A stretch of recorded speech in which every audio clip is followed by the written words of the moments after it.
It's Tyler Ed here in the Wetzel's Automotive Traffic Center, taking one last look at your traffic and weather for your ride-in on this Tuesday morning. Let's check here and see what we've got going on the roadways. I'm not seeing anything as of this moment. Waiting for things to pop up here. Everything for the most part looking okay in and around the city. No major accidents to report as of right now, which is obviously a good thing. Hopefully it stays that way. Today's high is going to get up to, looks like about 90 degrees with plenty of sunshine. It's traffic and weather. What's the Automotive Traffic Center here on the game?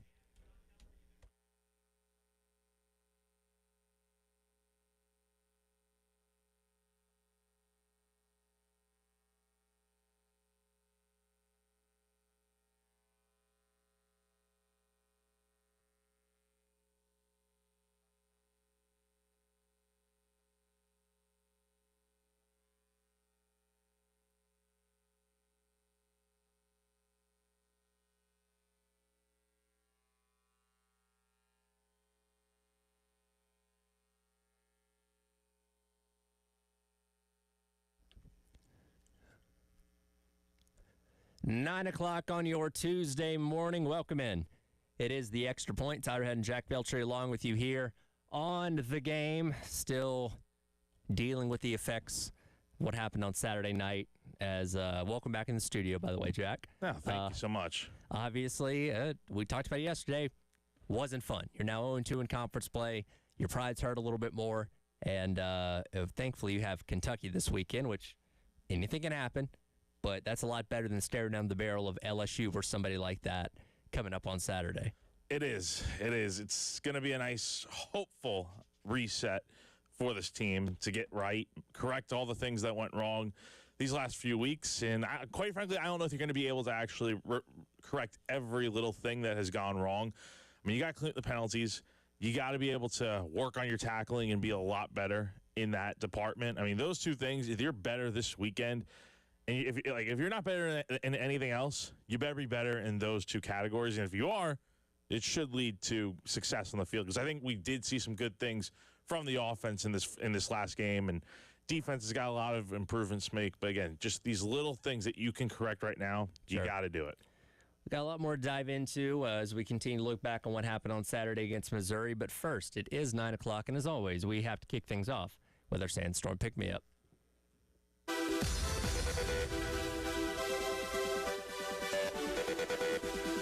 Time to get hyped. Here's your 9 a.m. Sandstorm, sponsored by George Sink Injury Lawyers. Just call all nines.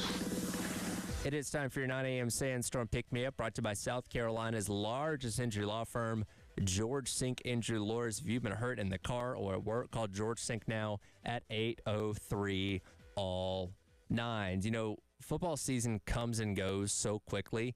I feel like it was just yesterday that we were quite literally hyping up the start of the season in the Virginia Tech game, and now we blink and we're a third of the way through the season. You've completed 4 games already.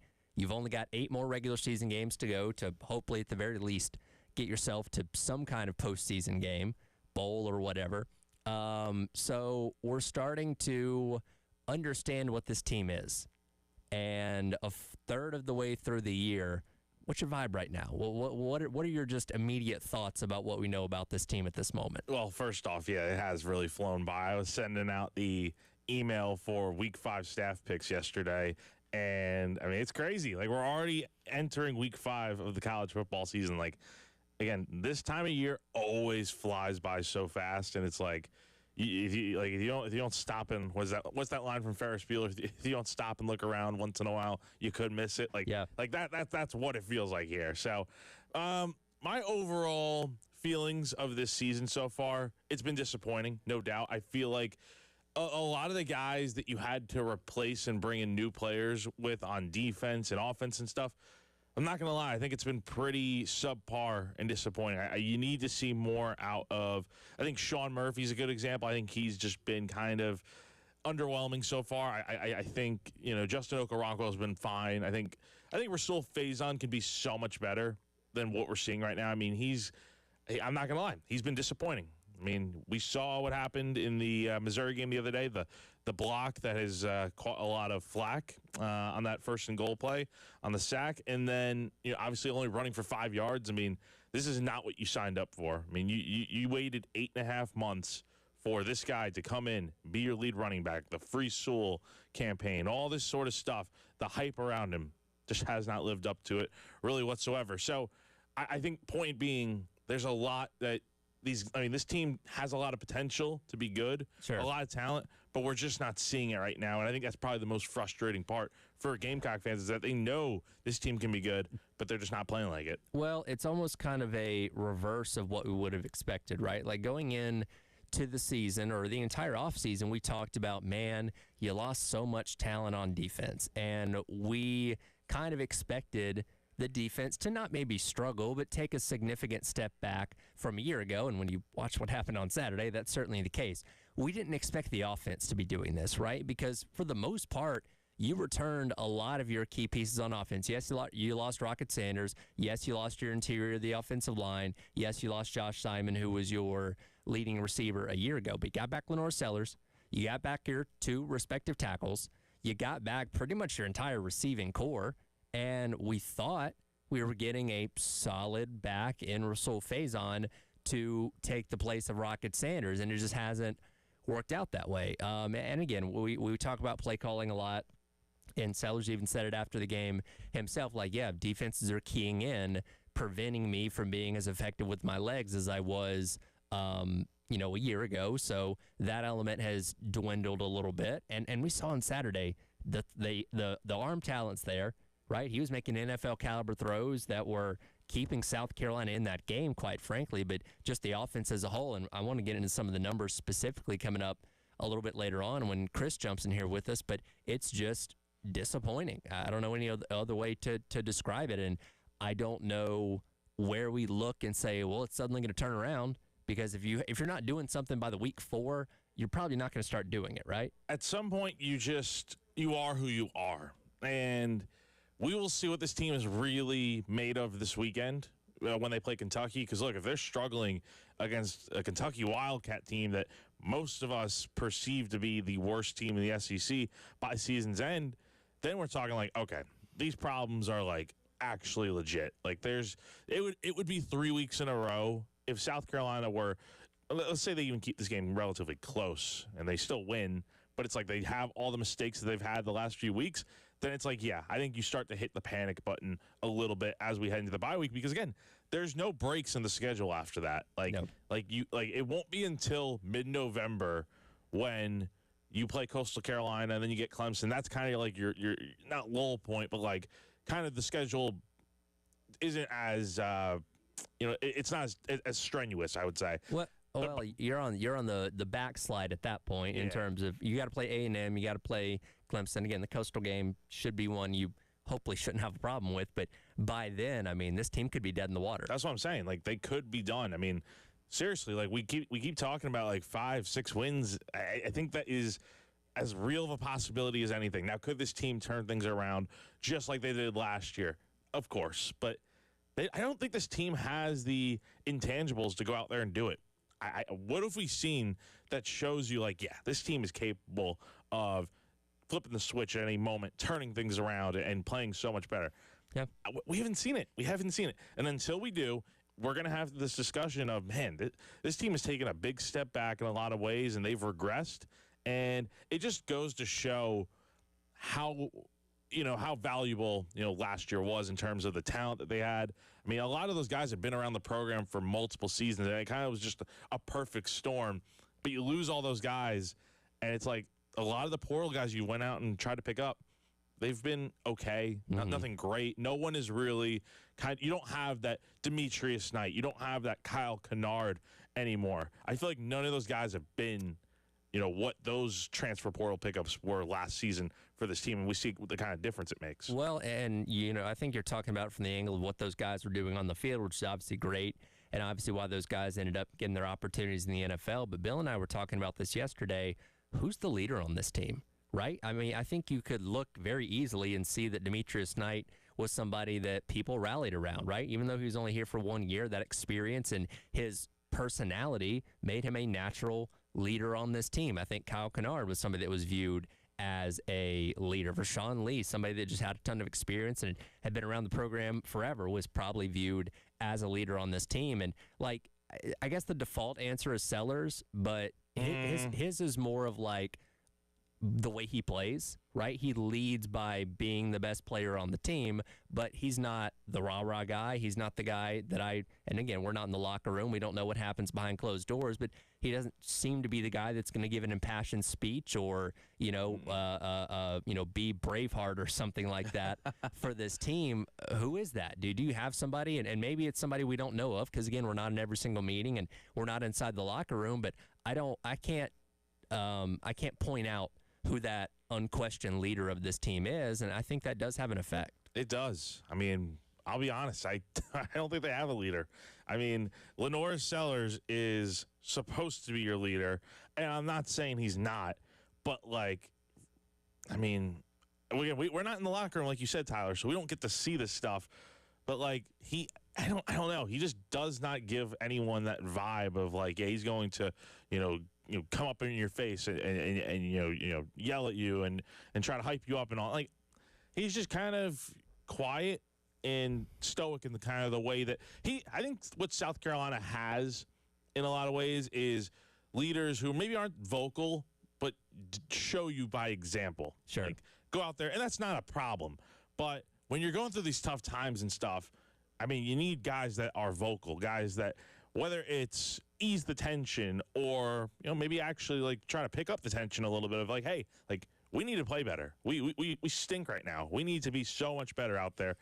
I can't identify that guy. Like, again, and maybe that's also just because, Tyler, they lost so many veterans from last season. Like, it's easy to have, I mean, honestly, from last year's team, you mentioned a few right there with the Kyle Kennards and the Demetrius Knights of the world, but they had so many leaders on that team last year. Mm-hmm. Like, all the vets, like, Boogie, Nicky Minwari, I mean, guys like that you had out there, those were natural-born leaders right there. But I just don't think they have that right now. The other thing I think they're missing, man, is that swagger factor. Like, that defense had so much of it last year, and I just don't see it this year. I don't see that confidence that when they go out there, they're going to beat you down, and they're not going to let you back in the game. Like, I just don't see that with this team. I feel like teams are stuffing South Carolina in a locker and not letting them out. And I feel like after these past 2 weeks, because when you know you have inefficiencies, when you know you have shortcomings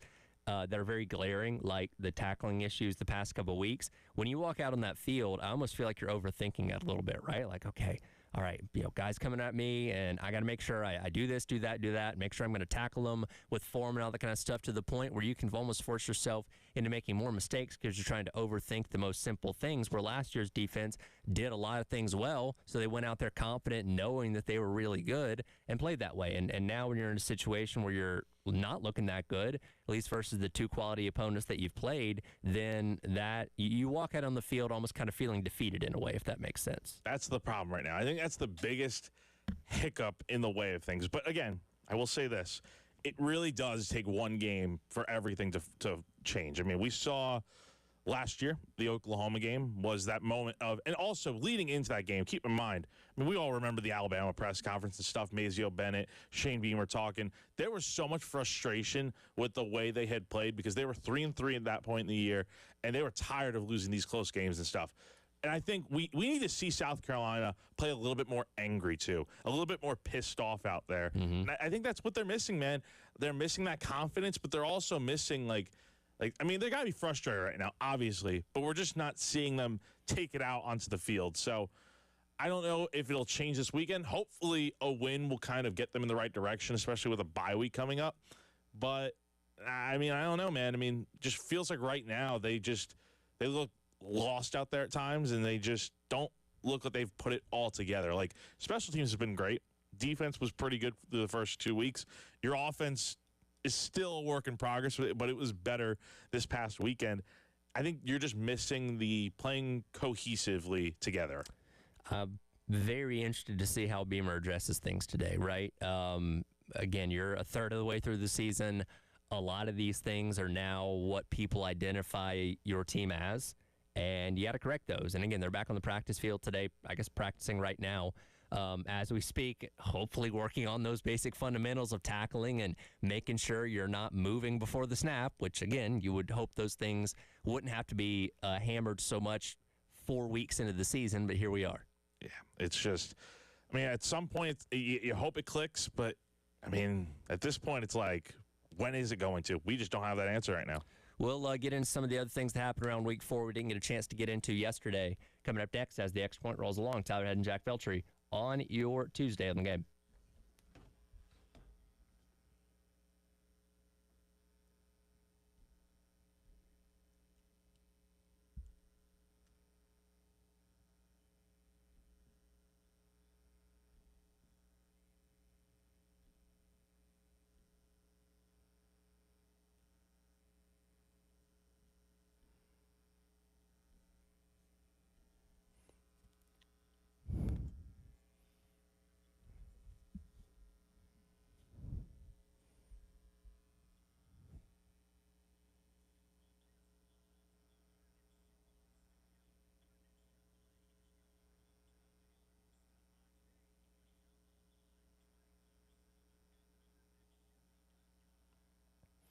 Tyler Head here for our friends over at Canty Foundation Specialist. We haven't had a ton of rain as of late, but if you have an open crawl space in your home, when a storm does come through, you might want to make sure you don't have any standing water under there. High humidity and condensation in your crawl space can create an environment for mold, mildew, and pests, including things like termites, which you absolutely do not want. That moisture can also lead to things like wood rot and floor joist problems as well. And as I've said before, it can even affect the air that you breathe in your home, because about 50% of the air in your home comes through your crawl space, and you don't want to be breathing in nasty, moldy, mildewy type of air. That's where our friends at Canty Foundation Specialist come in.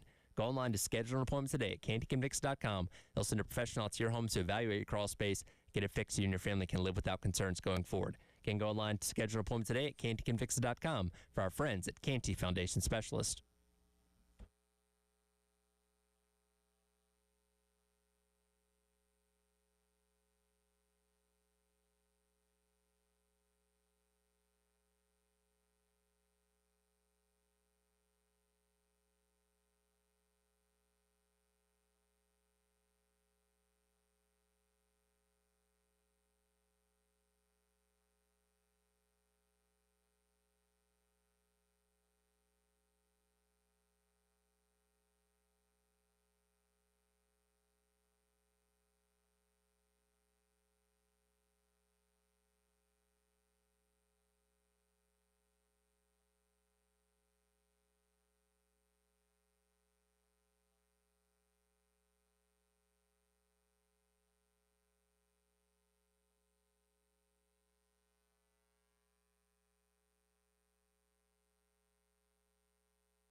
4th and 29. Throw a Hail Mary Coleman. He goes down to the end zone, a safety. On the 10th sack, a fitting ending to this one. Welcome back in. It is the Extra Point. Tyler Ed and Jack Belcher along with you here on your Tuesday on the Game. That was the call. Saturday afternoon is Oklahoma, yes, got its 10th sack of the game on Jackson Arnold of Auburn, that one being a safety that helped propel Oklahoma to the 24-17 win over the Auburn Tigers. Oklahoma now 4-0 in the season. Auburn drops to 3-1, but this was one of the most anticipated matchups early in the season for two teams that were pretty down last year that seemed to have certainly turned the corner, and obviously Oklahoma comes out on the winning end of that. And we talk about the issues with protection for South Carolina. Man, if Oklahoma could do that to Auburn, what could they come in here and do to this offensive line? Well, I mean, they did it last year. They had 6 sacks in that. Everyone forgets that, That's true. South Carolina had 9 sacks on defense last year in Norman, but also Oklahoma had 6 in that game. So, I mean, look, Oklahoma, we knew their defense was going to be pretty good coming into this season. Brett Venables, that's who he is. But now they got a quarterback. Now they got a competent offense for the most part. I mean, they're dangerous. They are. I have not been buying into the Oklahoma hype, and I'm not still fully bought in yet because they beat Auburn. That's great. They beat Michigan. Great. Go out there and do it against Texas in 3 weeks. Mm-hmm. Like, all right, we're not going to learn anything from this Kent State game after the bye week next week. But go out there, do it in Dallas, in the Cotton Bowl against Texas, and you have my attention. Their back half of their schedule is very interesting because you play Texas, you play South Carolina, and then Ole Miss, Tennessee, Alabama, Missouri, LSU is their final 5 games of the regular season. All ranked as of right now. And all those teams stand to be even higher ranked, by the time Oklahoma gets to them. But, man, again, the defense looks great. Mateer is your leading candidate for the Heisman Trophy right now. This is a team that nobody expected going into the year to be a serious, SEC championship contender. And I'll say they kind of look the part right now. They do. Again, Mateer's lived up to the hype around, that has been around him. And I think they got things figured out right now. They're rolling. They had the early test against Michigan. They handled business. This was another test. I think a lot of people still picked Oklahoma to win this game over Auburn. But, I mean, again, they're proving some people wrong, too. I mean, they got the offense. They got the defense. Things are coming together for them. Now it's just about, okay, can you do it consistently through this, what's going to be a gauntlet in SEC play? Elsewhere in the SEC over the weekend, a heartbreaker for Arkansas, up 28-10 on Memphis. Memphis comes storming back, leading 32-31. Arkansas driving in field goal range, much like they were a couple weeks ago against Ole Miss. And for the second time in a row, they fumbled inside the 10-yard line with about 1:20 left, and they could not stop Memphis from running out the clock. And old Uncle Sam, that seat's getting a lot harder, to the point where in case you forgot, Bobby Petrino is there as their offensive coordinator, and some rumblings that old Bobby may be at the helm once again at Arkansas before too long. It sucks because I like Sam Pittman, but honestly, I think it is coming. I mean, not looking great right now. I don't even think Taylor Green looked very good the other day. He had some throws, but, 2 interceptions. Again, he threw for 325 yards in this game, but he was 18 of 34 passing. I mean, I don't know. I mean, they got a good quarterback, but, when he's throwing interceptions, it's not going to help. They had a pretty good game on the ground running the football the other day. But, again, it's these mistakes that are really killing them. And they looked really solid in the first half. Yeah. 28-17 at the break, and then down the stretch, you only score 3 points. I mean, that's where it's going to kill you there. Yeah, and that's the thing. I think we all love Sam Pittman. He's a great personality and a fun coach to hear from post-game, and the way he carries himself and his team and all that kind of stuff. But, man, when you're losing games like this, especially doing it 2 games in a row, and look, Memphis is no slouch. They got a real good shot at being the G5 representative in the college football playoff, but to have a team like that seemingly on the ropes, ready to beat them, and then once again your fundamentals when it comes to holding onto the football rear its ugly head for the second significant game in a row, then it's like, you're building a case against yourself once again. It's just crazy. I mean, this game was offensively almost 1,000 yards of offense in They this were game. flying up and down the field. Like, I mean, how can Arkansas have 500 yards of offense on the dot in this game and still come up short? I mean, it's crazy. And Memphis ran for 290 yards on the ground. So you look at that and it's like, okay, there you go. But again, the turnovers in this game, I mean, Arkansas had one more turnover than Memphis did, and that was ultimately the difference. Yeah, and again, Uncle Sam came in the season on the hot seat, and he's probably feeling it even warmer right now. And gosh, if Bobby Petrino becomes the head coach at Arkansas again, my goodness.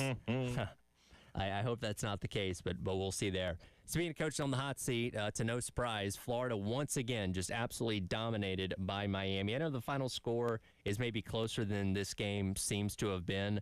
And look, Florida had a chance. They were only down by 6 points late in the third quarter, got an interception, and then weren't able to get anything out of it. But the U dominated like 75% of this game. Florida had 32 yards at the half of this one. You know what I mean? Like, just another example of Billy Napier's team not living up to the talent level that they have. T-minus, 3 weeks until Billy Napier. According to you. According to you. According to me. That's the ultimate source right here. According to me, he will be gone. I'm telling you, man, like, they have not looked good ever since that game against South Florida. 3 losses in a row now. They got the bye week this week. Then Texas comes to town. And I honestly think they can go out there and beat Texas. I've not been super impressed with Arch Manning so far. And I don't know. I mean, we haven't really gotten a real gauge of what Texas is going to be just because they lost to Ohio State. And they've played a few cupcakes since then. And they've looked up and down against those teams. Going into the swamp, I mean, this could be the game that kind of saves Billy's job a little bit. But if they lose it, it's like, you go to College Station on October 11th, and I think that would be the nail in the coffin right there. But we'll see. I mean, I don't think anyone expected Florida to win this game against Miami. Miami looks very much legit in a lot of ways.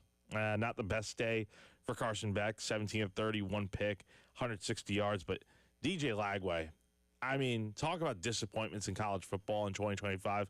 He's right up there, is he not? Yeah, and look, I was one of the people that hyped him up a lot in the offseason. I thought he, was set, based on what I saw out of him last year, I thought he was set to have a real breakout kind of year, and it just has not happened. And again, when you have a quarterback that talented that's not living up to expectations, you're going to struggle. And thankfully he didn't throw 5 picks this week like he did the week before, but nevertheless wasn't good enough. And the whole team wasn't good enough. They went 0 of 13 on third downs. They had 141 total yards. Again, they only had 32 yards at halftime. There was a situation where they only had 10 men on the field at one point. This is just a dysfunctional-looking team, which in year one of a head coach, okay, fine. You can excuse those things. And this is the same kind of thing we said after the South Florida loss a couple weeks ago. But when you're making stupid mistakes, stupid coaching decisions, stupid mistakes on the field, it's inexcusable. And again, if, let's say they beat Texas, right? And say, okay, well, the pressure's off Billy Napier. What of any time in his tenure makes anybody think that he's suddenly going to turn into a 10-11 win per season coach? Like, no, he's a perennial 500 coach that has the occasional flash of beating a team he probably has no business beating, but then it goes back to mediocrity again. That's the thing. I mean, I think everyone should have seen this coming after the end of last season. I think the Florida hype coming into this year was almost just too much, I would say, because again, it's still Billy Napier. What has he shown other than a few games here and there that he can win? I mean, he has not consistently put it together at Florida yet. And I think Florida just needs a whole, revamp, honestly. I think you just need to, whenever that time does come, I mean, I think Billy is gone at some point this year, right? I mean, if it's not after A&M, at some point I think it'll happen. You just got to cut your losses, move on, and just try to figure this thing out because Florida should be so much better than what they are right now. Speaking of a team that we thought would be a little bit better at this point in the year, Texas did something interesting over the weekend, or at least Arch Manning did. We'll get into that coming up next, as well as some of the other highlights from Week 4 in college football as your Tuesday edition of the Extra Point rolls along. Tyler Head and Jack Beltry here on The Game.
Welcome back in. It is the Extra Point. Tyler Head and Jack Beltry with you on your Tuesday here on the game.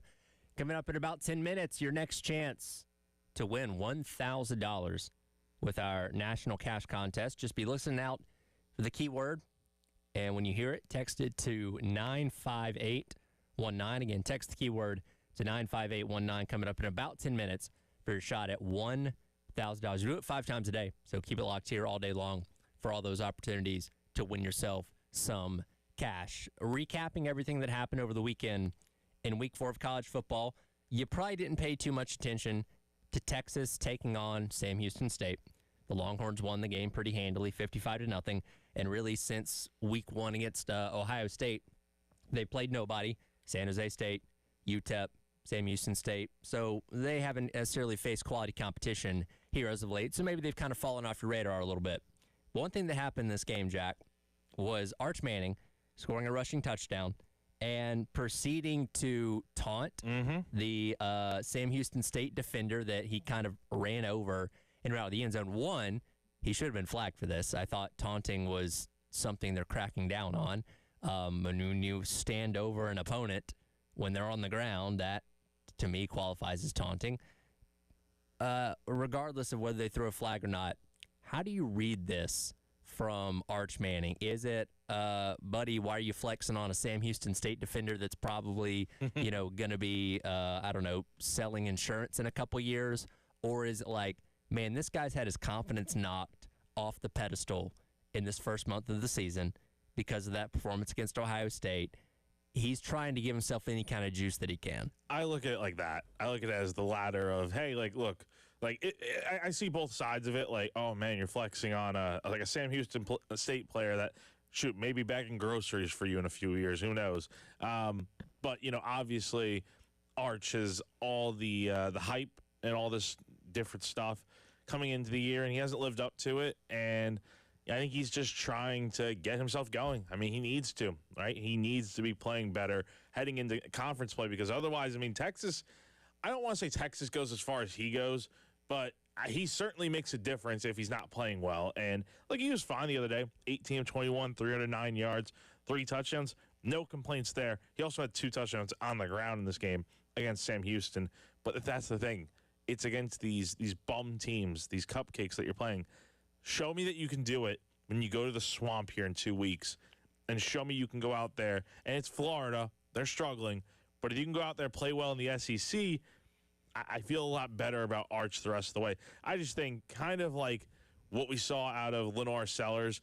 I think all this Heisman hype and stuff was just a lot at the start of the year when we hadn't even really seen, Arch play much at all. So, I mean, hopefully he's able to get it right, but I see it more as a confidence boost for him. Yeah, the game that I have circled is obviously the State Fair game against Oklahoma. That'll be the week before Carolina plays Oklahoma, by the way, because we have an Oklahoma team that looks like legitimately one of the best teams in the country with the way they've played so far as of right now, and people are kind of down on Texas. And again, they haven't played anybody significant since opening up the season against Ohio State. And again, Florida is their own dumpster fire, but their defense is good enough, right, that they could give Texas some problems. And again, if Arch Manning goes out there and throws for 400 yards and 5 touchdowns against Florida, I think most people say he's fixed. If he goes out there and, barely manages 120 and throws a couple of interceptions, then I think people will say, all right, this guy definitely wasn't what we thought he was going into the year. And then you might look at Oklahoma just running roughshod over Texas this time.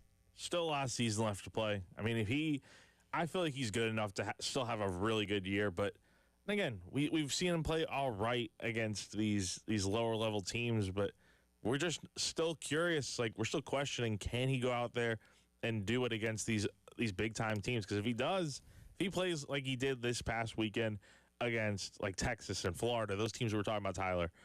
I mean, we look at Texas as probably one of the better teams in the country, do we not? Typically, yeah. We should. They got the talent. They've obviously spent the money on it. But when you have, it's not uncertainty, when you don't know fully what your quarterback is, what his ceiling is, right? Then it's always going to be a question. Yeah. At the end of the day. No, totally. One team that I don't think we have to question right now is Indiana, because my God, what they did to Illinois on Saturday night might be classified as assault.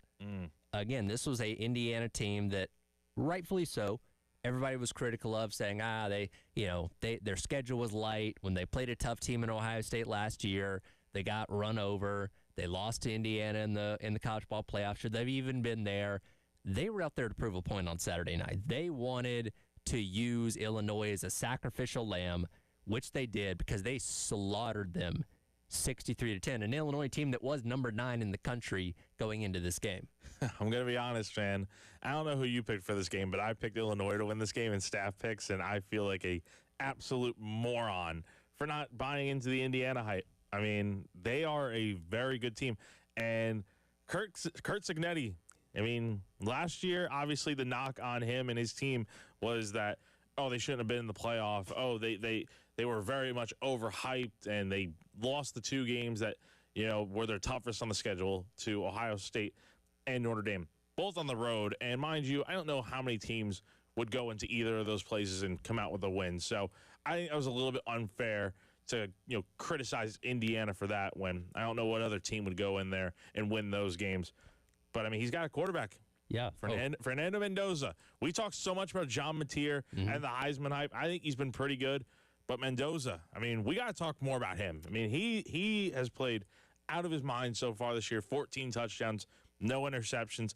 I know Indiana hasn't really played anyone besides Illinois at this point, but, they got the quarterback. Yeah, they do. If they keep winning and he keeps putting up numbers, 'cause here's the thing, he put up great numbers against nobodies in their first 3 weeks of the season, but then he threw for 5 touchdowns against Illinois, Illinois team that we think is pretty good. Keep your eye on Fernando Mendoza. He was somebody that was pretty hot commodity in the transfer portal this offseason, and then ends up going to Indiana, and they look like a even better team than they were a year ago.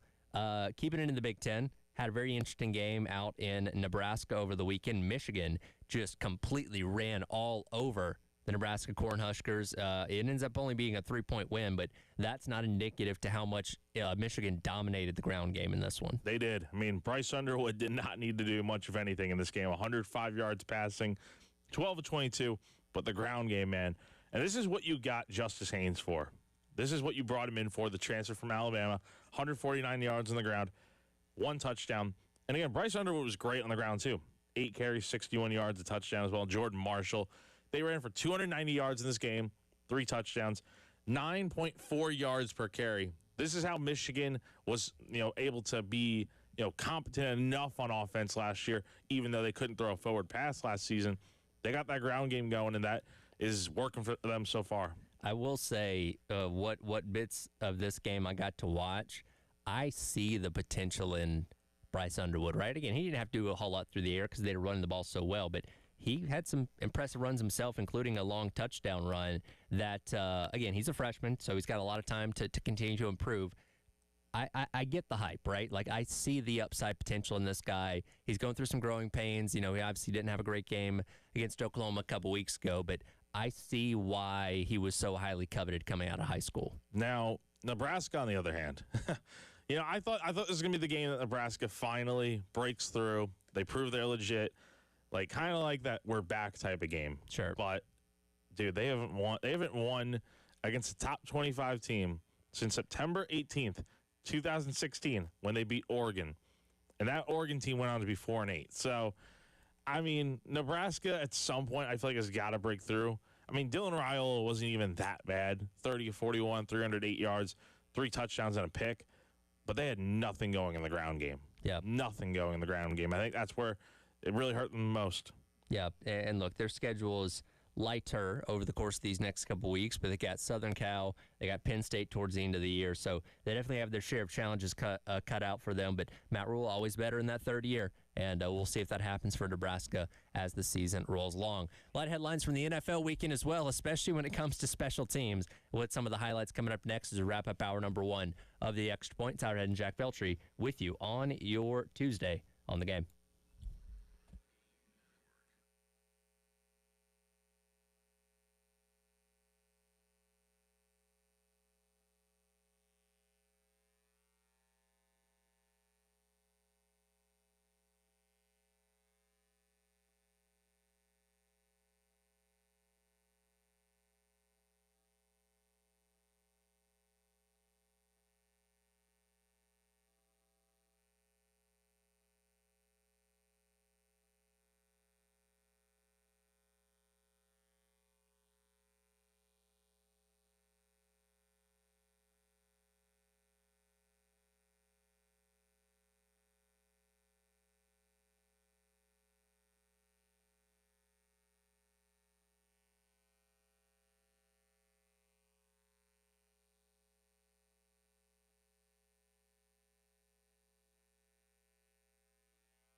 Joshua Carty has it blocked again. This time Jordan Davis, the big man, looks for the icing on one big cake. Eagles hang on. I know Shane Beamer was probably very busy and frustrated watching the film from Saturday night, but if he turned on the NFL at any point over the weekend, he probably would have been thrilled with all the phenomenal special teams plays that happened, highlighted by that one where Jordan Davis of the Eagles blocks and returns what would have been a game-winning field goal for the Rams to not only win the game for the Eagles, but also cover the spread. 2 blocked field goals in that game. I mean, we'll talk about that game in a second, but 4, I think there were, 4 blocked field goals on the day. You had one the Jets game.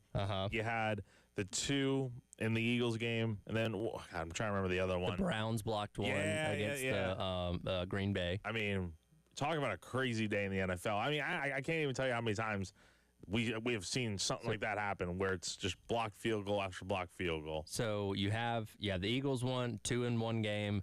Browns, the Jets blocked one against Tampa, and they also returned it for a touchdown, which it made it look like, and you saw Aaron Glenn strutting up the sidelines thinking that they had won the game. Tampa would still go down and proceed to kick a game-winning field goal themselves because just Jets things. Washington and Seattle also had punt return touchdowns on the day. And unfortunately on the Seattle punt return touchdown, Kai Kroger got decleated. And that's been, they just played it again on SportsCenter about an hour ago as one of the top 10 plays of the day. Poor Kai Kroger. Yeah, poor Kai. And he's been doing pretty well at the Saints, but, just, I think he also had a punt blocked earlier in that game, too. He did. So, tough day. I mean, honestly, everyone on the Saints had a really tough day. Saints are just in bad shape. They are. But that Eagles game, man, I mean, we talk about, we'll get our top 5, bottom 5 tomorrow, right? I mean, like, you look at the best team in the NFL. I mean, how can it not be the Philadelphia Eagles right now? Yeah, it's hard to argue with. And I was watching NFL Primetime with Booger and Chris Berman, and Booger McFarland brought up a really good point. He's like, look, I know the stats aren't always going to be flashy. I know we may not be talking about him in the same breath as Tom Brady and Peyton Manning, but Jalen Hurts is a winner, man. The Eagles have won 19 out of the last 20 games, and number 1 is a big part of that. He's not the only reason. They got great defense.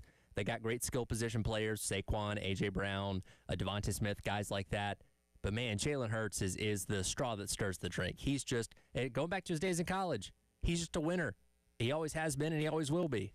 Did you see that video of him, like, on the Jordan Davis blocked field goal touchdown where he's just standing there, just stone cold face, just watching it all unfold? I've always been a fan of Jalen Hurts, like, just for his composure alone, because he never gets rattled. No. Like, you go back to his days at Alabama, he just calm, cool, and collected.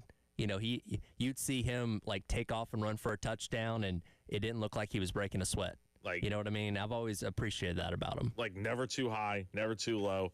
Always in the moment, and knows that, like, hey, like, the job is not done. Like, they're only 3-0 and still have such a long way to go. But a really impressive win for this team. On the flip side, I mean, the Rams. I mean, talk about a choke. I mean, that's got to be a real gut punch type of loss for them. Yeah, as good as they are, and to go into Philly and have that kind of lead, you got to be able to close. Now, look, they're still a really good team, and I could very much see these two teams meeting each other in the playoffs, but that one's going to sting for a while. I mean, you're up 26-7 in this game. And I know there was a lot of time left in this game, heck, nearly an entire half of football left when the Rams did take that 26-7 lead, but I mean, look, that's a real bad one to have, and luckily you were 2-0 at that point. Now you're 2-1, but that's one that you gotta bounce back this weekend for sure. Well, all great things must come to an end, and unfortunately, the Indianapolis Colts' streak of not having to punt did eventually come to an end, though they did continue to rout the Tennessee Titans 41-10 on Sunday. But yes, they did actually finally have to punt 3 games into the season. They've looked good. I mean, not much more you can say. I mean, I honestly think the Colts are going to be one of the top 5 teams tomorrow when we get into the top 5, bottom 5. At least for me, I just see this team looking really solid so far. Daniel Jones has surpassed any expectation that we've all had for him. And yeah, it's the Titans. And yes, they had kind of the the lucky kind of win against the Broncos the week prior with the penalty on that field goal to eventually kick the game winner. But 3-0 is 3-0, and they're finding a way to do it. We might just look at the Danny Dimes career arc and say, you know what? Maybe it was just the Giants that were holding him back. Maybe it was. I mean, honestly, you look at I just saw Brian Dable talking on ESPN, and he's 18-35-1 in his tenure with the Giants in 4 seasons. And obviously they lost on Sunday, but I think it is. I think it's the Giants and not Danny Dimes. By the way, Russell Wilson's getting booed out of the building by his own fans. That's not good. I mean, Jackson Dart's got to start on Sunday, right? Because Dable did not seem committal to starting Russ again. I mean, some of the throws Russ made on Sunday, I'm just like, what are we doing here? Yeah. Lobbing them up in the air. If it's not a 60-yard deep ball, he seems to be struggling. No, his arm is just all over the place. So start Jackson Dart. Might be Dart time up there in New York. So we'll see. We'll get back into South Carolina coming up next as we dive into the Garnet Trust Hour, presented by Krantz Cooling and Heating here on your Tuesday on the Game.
Welcome back in. Hour number 2. It is the Garnet Trust Hour presented by Krantz Cooling and Heating. Tyler Ed, Jack Belcher, Chris Clark hanging out with you on your Tuesday here on the game. Unfortunately, still dealing with the lingering effects of what happened on Saturday night with Carolina's 29-20 loss to Missouri. Jack and I started off the last hour talking about the fact that you're now a third of the way through the season. And, going back to something Beamer said last week, where not everybody's played great opponents up to this point, but still, 4 games in is 4 games in to where you have an idea of what your team is and what they're good at, what they're bad at. And unfortunately, I think we look at the South Carolina team and we think about more of the bad than the good through 4 games so far. Yeah, I'd go back to something that I said yesterday, and that is, you go through the first couple of games, and South Carolina won. They were 2-0. That's where you want to be, obviously. But now they're 2-2, which is not where you want to be. And I think in those first 2 games, particularly on offense, right? The first 2 games, you didn't see any huge problems defensively. Those have reared their ugly head in the past 2 games against Vandy and against Missouri, to where that's now a concern too. First 2 games, you felt good about where special teams were generally. You felt pretty good about where things were defensively. But there were warning signs offensively. Hey, why can't we line up and run the ball against SC State? Why are there so many negative plays throughout those first couple games, particularly against Virginia Tech? And what you had to wonder is, will these linger, into SEC play, or is it stuff that you can clean up? And time will tell. Remains to be seen on the back half of the season as, by the way, things get even more difficult. Mm-hmm. But I think we have our answer, at least for now, and that those problems lingered. And, I said this yesterday, they didn't just linger. They got worse in a lot of ways on the road against Missouri, and that's – I rewatched – I guess I'm a glutton for punishment. I rewatched every offensive play from the Missouri game once again last night. And, yeah, there was some good in there, but there was a lot of bad. There was more bad. There was a lot of bad in there. And it's things that, sometimes you look at and you still say, well, gosh, if they could just clean that up. But what we have now is a 4-game trend. It's not just 1 game. It's 4 games. And now you're in a position where, again, kind of saying the same thing over and over, you've got to fix some of these things or it's going to be a long season, I think. And, Jack, last week, you're the one that asked Coach Beamer. This was in reference to Mike Shula and the conversation around play calling, where Carolina had found themselves almost at the bottom of every statistical category offensive-wise in the SEC at that point in time. And now that we've added an extra game against a quality opponent in Missouri, I feel like this is kind of a good point to kind of look where you're at nationally in a lot of categories. So I went back last night, and again, there's 136 FBS teams now. Here are the offensive categories that Carolina is at least 100th or worst at in the country. Rush yards per game, they're 130th. Total offense, 123rd. First downs per game, 118th. Total penalties, 131st. That can also encapsulate defense too, but a lot of Carolina's penalties are coming offensively. Sacks allowed, 126. Third down conversions, also 126. And 10-plus yard runs, 106th in the nation. All those categories, you are quite literally towards the bottom of the barrel nationally. Overall, the offense this season has been bad. Like, those numbers are very much indicative of that. However, I will say, I don't think Shula and the play calling was the reason you lost against Missouri the other night. Now, did you leave 14 points on the board? Yeah, I would say so. The throw from Lenoris to Mazio Bennett early on in this game should have probably been a better throw. You can also argue Mazio Bennett should have caught that pass. It was just a wide open, busted coverage by Missouri's defense, and Mazio was wide open, couldn't get it. And then obviously the 1st and goal where you have the sack, which, many just say you should have ran the ball. I don't hate the play call, but I've always said since it happened, it's a play call I wouldn't run on 1st down. I would run it maybe 3rd or 4th and goal if you have to get the ball in the end zone and you just don't trust your run game to get you in, because I think that's ultimately why they did decide to throw the ball. The play was there. The blocking wasn't, and Lenoris didn't get rid of the ball. That's the issue. But you also had 300 yards passing in that game. Lenoris looked very good throwing the football. You want him to step up a little bit more in the pocket and, be smarter with his decision making, because there were some sacks that he took that maybe he shouldn't have. But you gotta get the run game going. I mean, -9 yards on the ground in that game is just not going to cut it. So, again, I like some of the creativity that Shula brought to the table. There were some really nice play calls in there that I think need to be used more often. But overall, you still, at the end of the day, you look at these numbers and it's like, yeah, the offense still has a lot of issues, but I think they're heading in the right direction. I think there are some signs that they could, but I think there are just so many questions, and look, I think people get irritated sometimes if we point out anything that was good. Carolina did score some points in the game. They didn't play complementary football well enough offensively and defensively. Both sides of the ball had some opportunities. Both sides of the ball did some things, and then the other side of the ball would let them down, right? And that goes back to complementary ball. I do think you have to look at this game, and if you're saying, how can South Carolina play better going forward, right? If they don't play any better going forward, they're going to lose a lot of football games this year. So our job sitting here is to analyze what we've seen, speak on it, and maybe try to find, what is the answer from the standpoint of we're going in the meeting rooms and in practice and trying to figure it out. But like if they're going to turn this around, what is the path? I do think you start with the passing game. Now, there have been problems there. They're very fortunate to not turn the ball over. They've given up way too many pressures. They've had some bad decisions that you just laid out, Jack, in the passing game.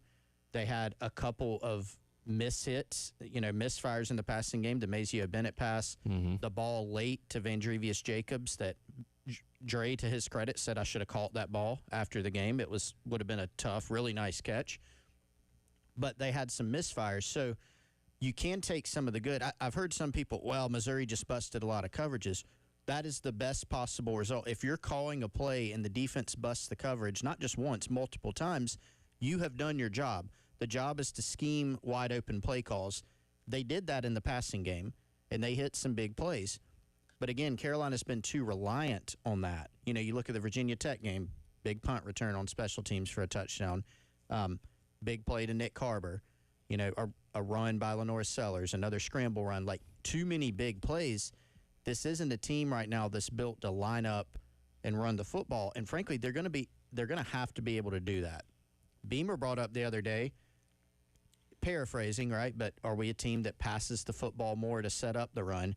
I think that's got to be their identity. We would all love for them to be able to line up and just run the football, but they haven't. The other night, again, going back and watching it, yeah, they didn't have a lot of design runs for Sellers in once again. There wasn't a lot of space when he scrambled. I'm wondering, coming off a game where he was questionable going into the week, is that a reason? Maybe.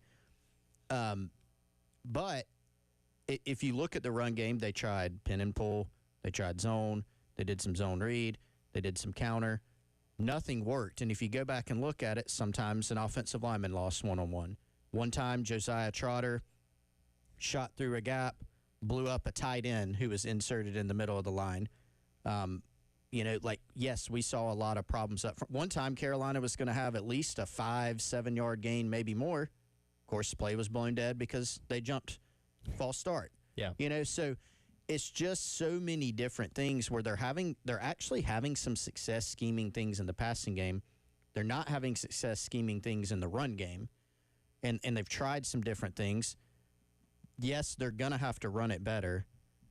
But I think we've seen enough so far to where this team is at its best when they're letting Sellers go back, throw the ball downfield. Drive 5, I think, of the game was their best sequence. It's the one that ended with the Brian Rowe touchdown. Mm-hmm. And they went out there 3 plays in a row. Faison has taken some heat for the technique that he used on the play action pass, rightfully so. And Sellers has taken heat, rightfully so, for that decision not to throw it away. Faison had a great block on, I think, the first play of that drive. Yep. Finds a guy over the middle. Then he finds Dre Jacobs.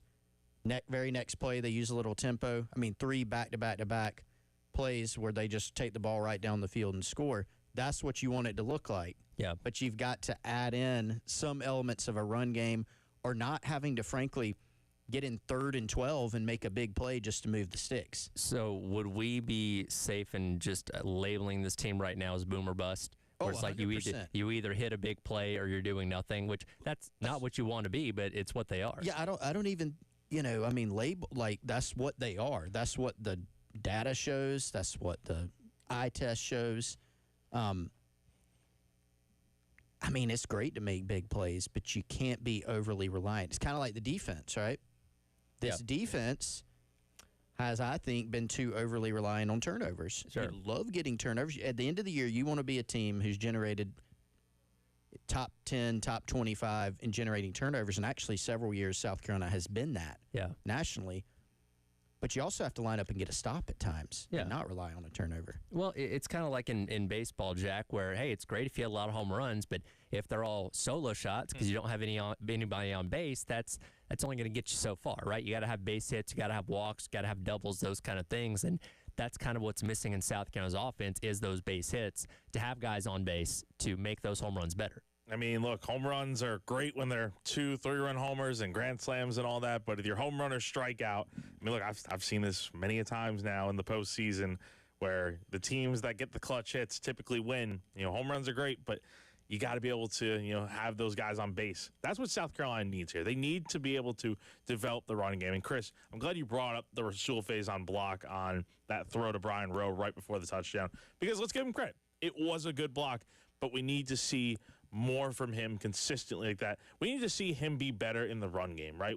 South Carolina waited so long for him to be cleared, and he was pretty good against Vanderbilt. I'll give him credit for that. He had a nice run against Virginia Tech. But overall, man, you didn't sign up for this guy to give you 5 yards on 6 carries and not have a 100-yard game at this point in the year. I mean, we talk about, Rocket Sanders last year and everything he brought. That is what you need out of Rasul Faison. You need that return on investment. All that patience you had waiting it out, thinking, all right, we're going to get him. We're going to get him back, and we're not going to go out there and pick up another running back. I mean, I know they got Agustavi, but he hasn't really played a ton. You have Faison. Hopefully you can get him going, and I would imagine that would really set up the offense a lot more because, let's face it, you are kind of one-dimensional right now until you get that run game going. Yeah, I think again, like the running back sample size also is so small in the run game. You've got to be able to run more than 55 plays in a game, I think, which is what they did against Missouri. Your running backs had 11 carries for 19 yards, I think. Faison, when he's been given some room, even sometimes when he hasn't been given some room, has made some things happen. He's dangerous in the screen game, on the edge. Going back and watching his carries last night, I thought there was one zone play where he maybe could have cut it back and gotten a few yards, maybe, if we're kind of nitpicking. But, man, when I go back and look, you can look at the stats, too. I mean, these guys are just getting hit immediately. Mm-hmm. There's just not much of a push. If to the extent that they try perimeter runs, there's too many failures on the perimeter blocking front. I mean, there's Beamer referenced one play. I can't remember if it was a quick type screen or a run, but I think it was a Sellers run, actually. They designed a run for him. USC doesn't block the corner or the safety. You can't. I mean, what? You can't do that. Yeah. And so, two of the running backs the other night had more yards yards after contact than yards. Not a good stat. We can't say, I don't think fairly, that it's on the backs in total. Sure. Are there some things? Yeah, sure, you can go play by play, but if we're like generalizing this thing, you've got to be able to find a way to get them more space. And right now, frankly, from a schematic standpoint, it's almost like what do you even call? Because it's so they're just kind of an all systems failure on the blocking front right now. We'll get some of your thoughts on the AAA Heating and Air phone lines coming up next as the hour rolls along. Garnet Trust Hour presented by Krantz Cooling and Heating on your Tuesday on the Game.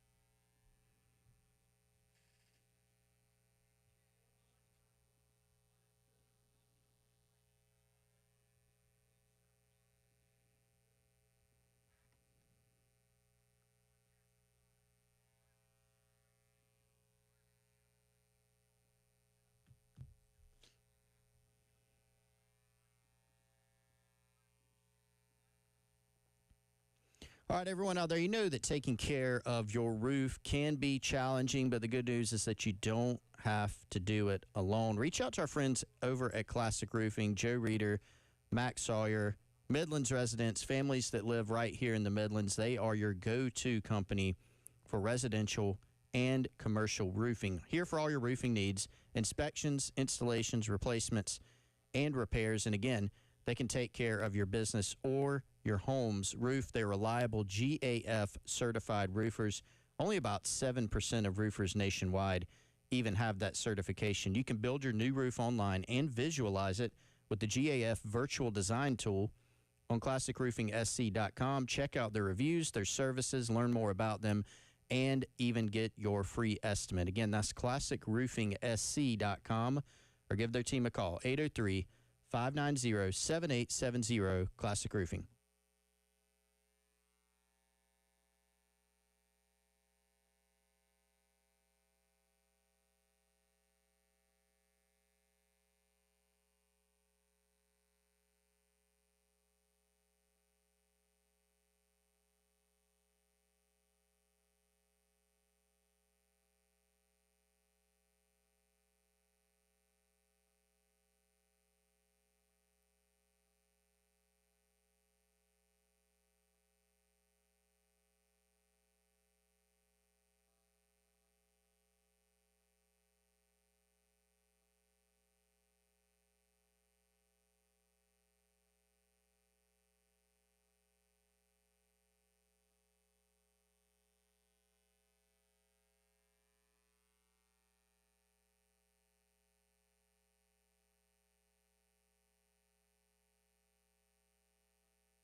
Welcome back in. It is the Garnet Trust Hour presented by Krantz Cooling and Heating.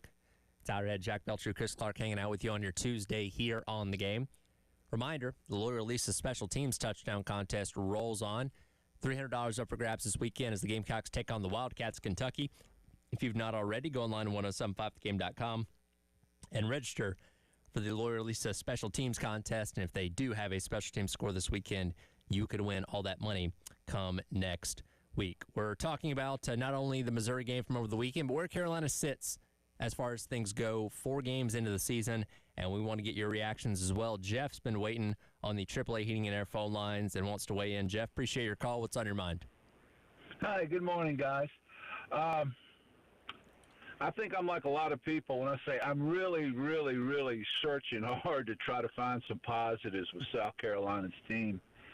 And the more I delve into it and I hear things, the deeper in the hole I'm going with it. Those stats that you mentioned this morning where they ranked offensively and all those stats, 130th, 125th, and all that other stuff, blew me away when you consider, can you imagine where they would have been if their first 2 games, I mean, if they hadn't played Virginia Tech and South Carolina State? They could, neither here nor there, but they could have been almost dead last in every one of those categories if they played more quality teams. And I'm just trying, I really am. I sound like a negative Nelly, but I'm just trying to find something positive.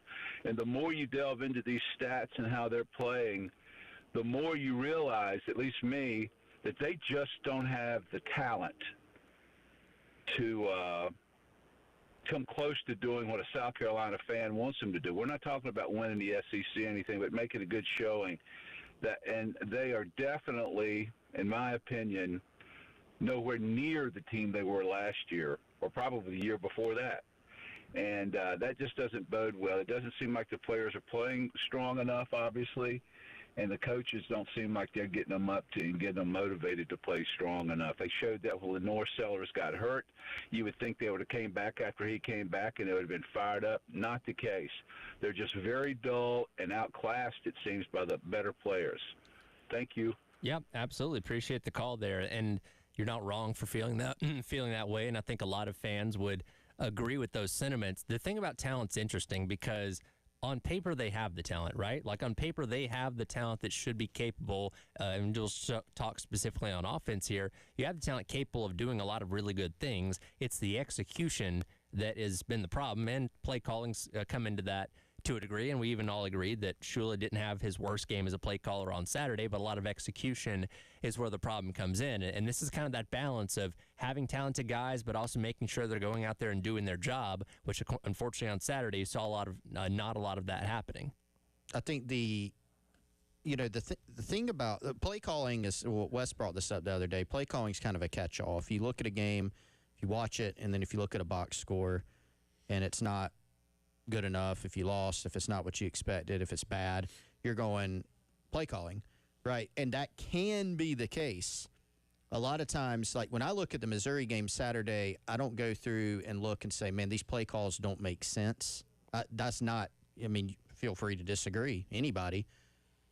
I do think there's more execution errors, but that's not to absolve the coaching staff because the coaching staff is responsible for all aspects of the program. So if the players aren't executing, that goes back to, how it's being taught. I mean, Shane Beamer said the other day, said, look, with all the penalties, it's not like we don't emphasize it, but he said clearly whatever we're doing is not getting through, and we've got to get that fixed. So, now you could also say, well, if the players aren't executing, do you need some different calls to, simplify it, change it? I don't know. Some of the stuff South Carolina is running, it's not like it's, nuclear physics or something. Like, you got to be able to line up and run an inside zone at some point. Yeah. And they haven't been able to do that. There's enough talent on this team to be better than what we've seen, at least from the standpoint of just avoiding all the mistakes that they've made. You've got Lenore Sellers. You've got some capable backs. Not saying you've got the best running back room in the country, but you have a guy who just rushed for 1,100 yards at a different school last year. You've got former 4-star Matt Fuller. You've got Oscar Attaway, who's done some good things in his career. You have a group of receivers that's improved from last season. You have some offensive linemen who, is that the most talented O-line in the league? No. Should they be better than what they've shown? I think absolutely. So, are there some areas where you're going, they're not super talented here? Yeah. But at the same time, this is a group that I think we all thought going into the season as compared to last year, realizing that you lost 3 interior linemen, realizing you lost Rocket Sanders, and those were all significant losses, and Josh Simon, right?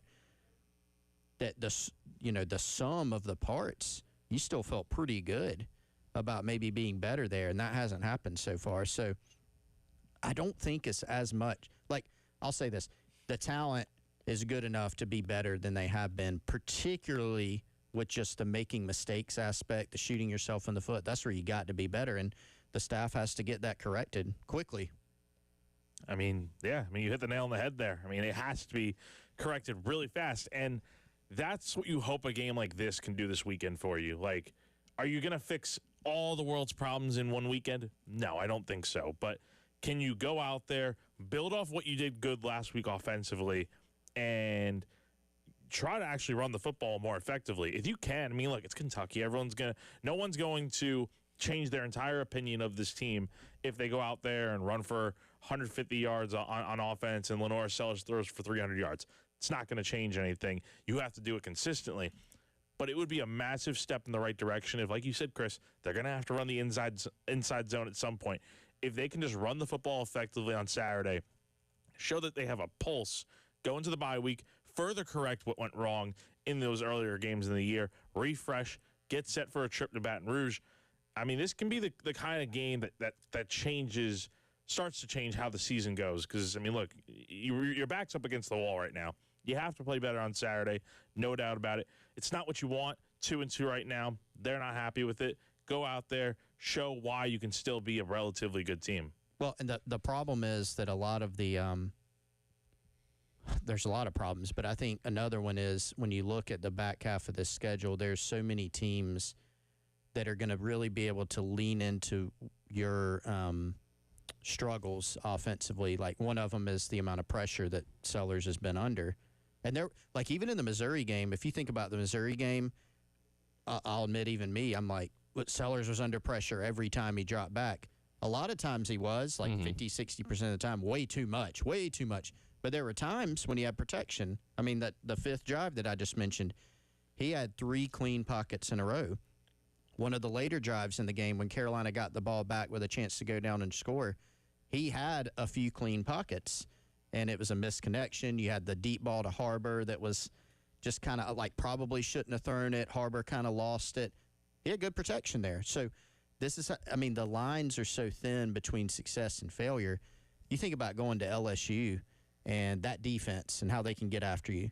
Oklahoma just had 10 sacks against Auburn. Yep. Like, you start thinking about that, projecting it forward, you're like, man, like, you know, and I think what you said, Jack, like, you're going to have to get a lot better. You're going to have to be able to run the ball. You can't be that one-dimensional, even if your identity is we're a team that's going to throw the ball around the yard a lot more and be more reliant on big plays. That's fine, but I think if you do that, you're going to continue seeing some of what we've seen, which is they're going to hit on some big ones, but there's also going to be too many negative plays. You got to find a way to run the football to offset some of that in some instances. We'll get more of your thoughts on the AAA Heating and Air phone lines coming up next as the Garnet Trust Hour presented by Krantz Cooling and Heating rolls along on your Tuesday here on The Game.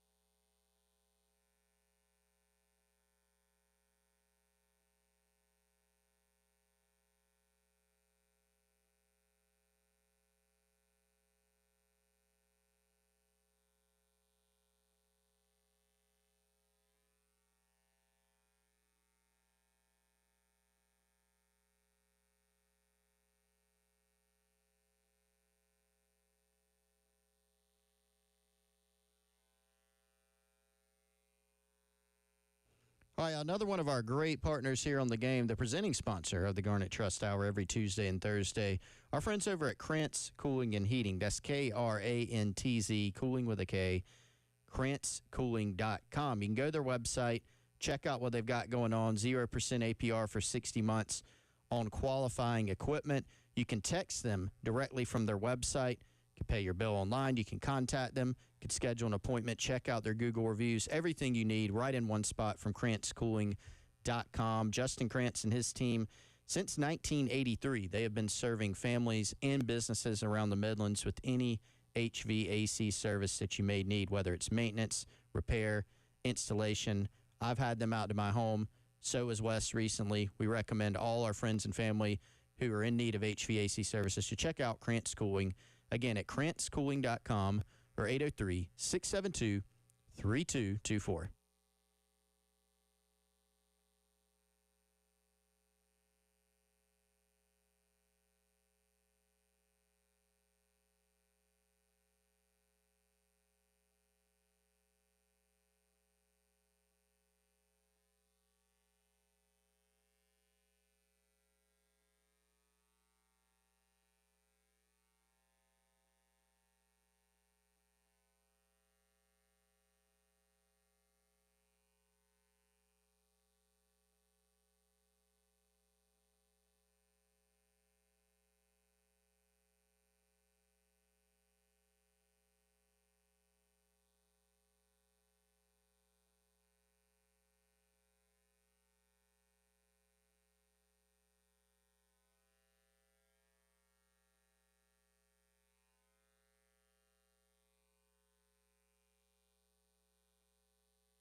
Welcome back in. Garnet Trust Hour presented by Krantz Cooling and Heating.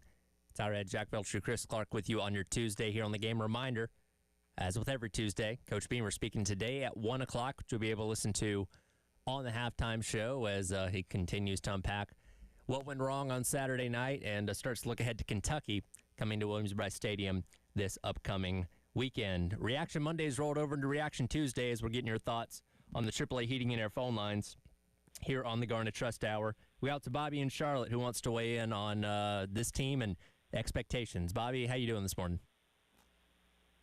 Hey, guys, I'm doing well. Hey, just this, what I'm going to say kind of dovetails with what you've been discussing, and I just can't help but wonder maybe, and I'm guilty of this as well, if I just put so much on the fact that we had such a unique talent at quarterback while ignoring some of the other losses around the team.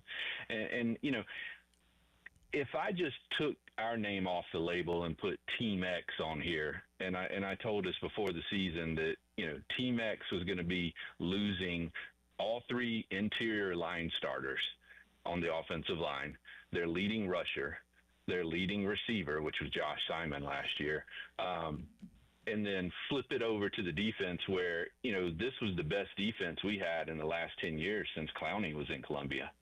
And if I told you we were going to lose the Nagurski Award winner at defensive end, our three best defensive tackles, maybe three out of our four best linebackers, our best safety by a long shot, and then one of our starting cornerbacks. And, oh, by the way, we're also going to replace all of our specialists, although thank God Vakari Swain stepped in there, obviously.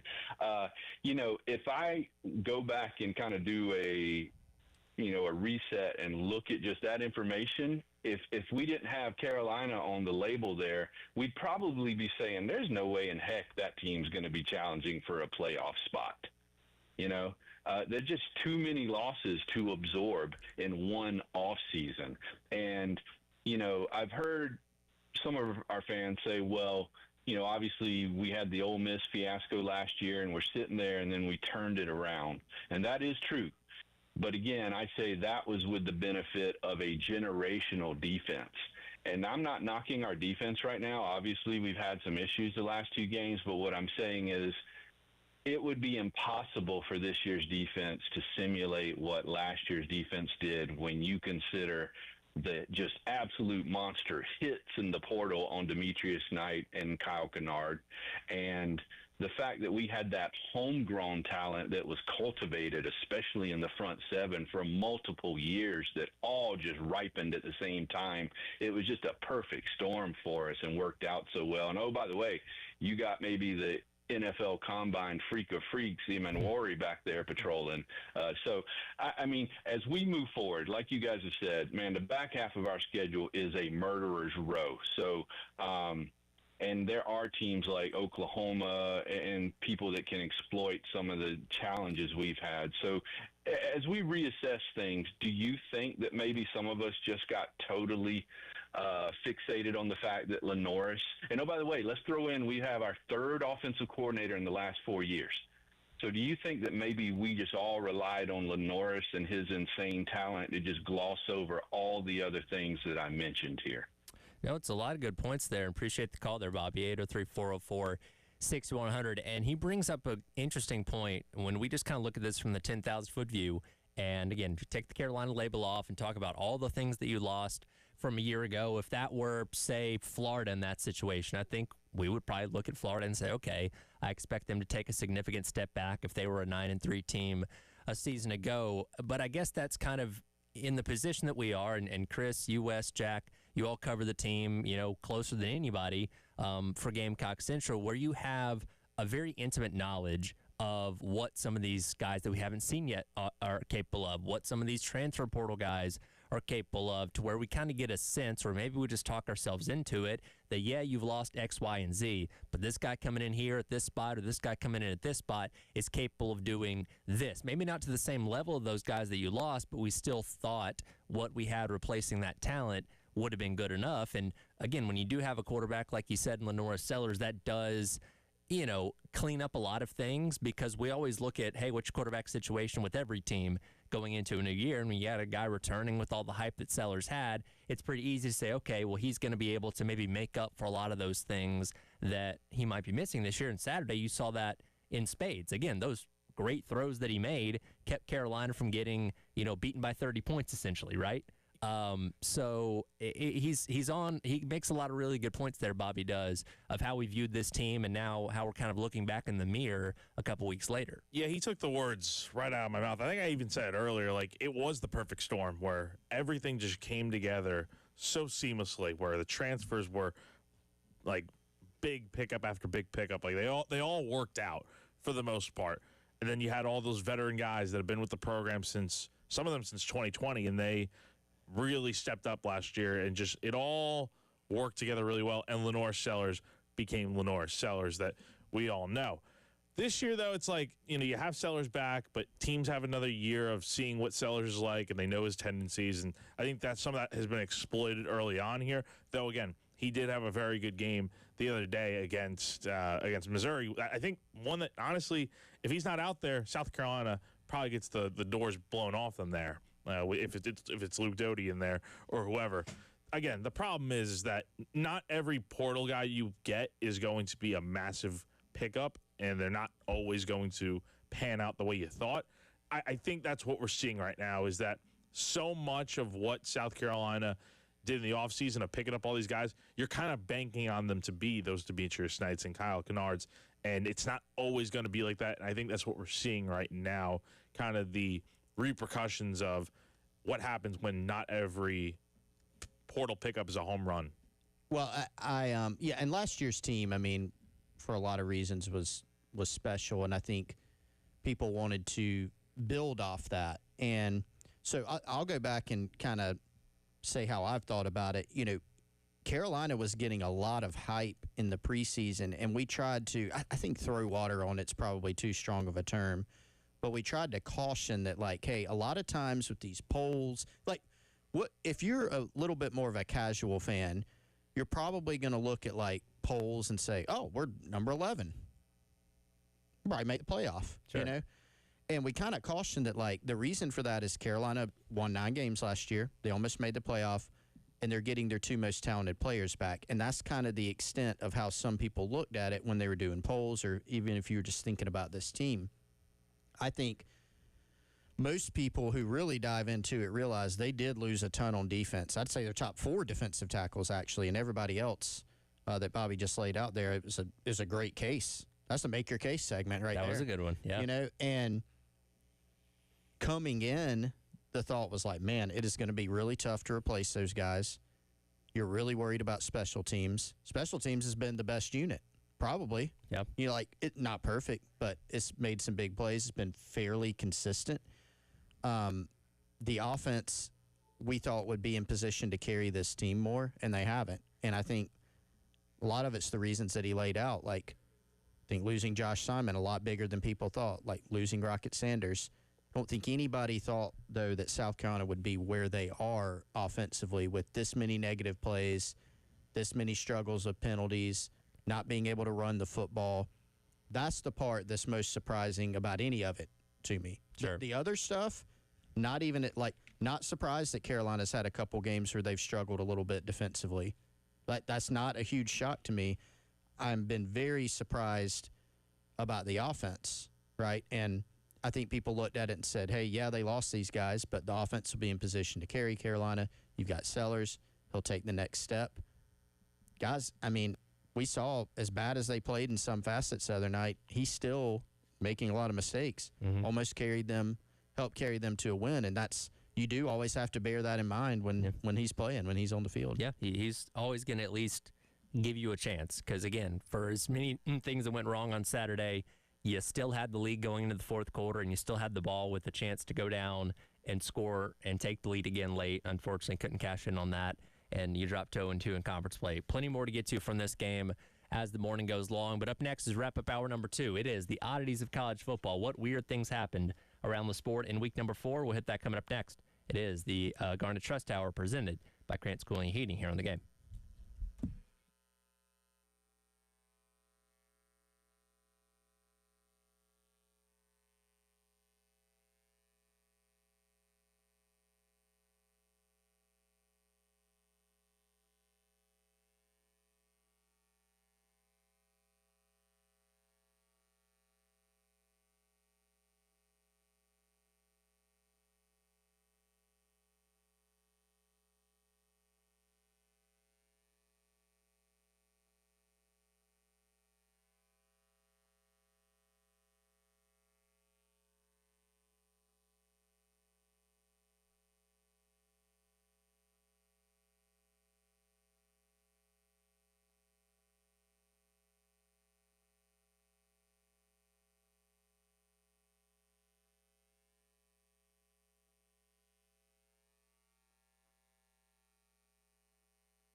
Welcome back in.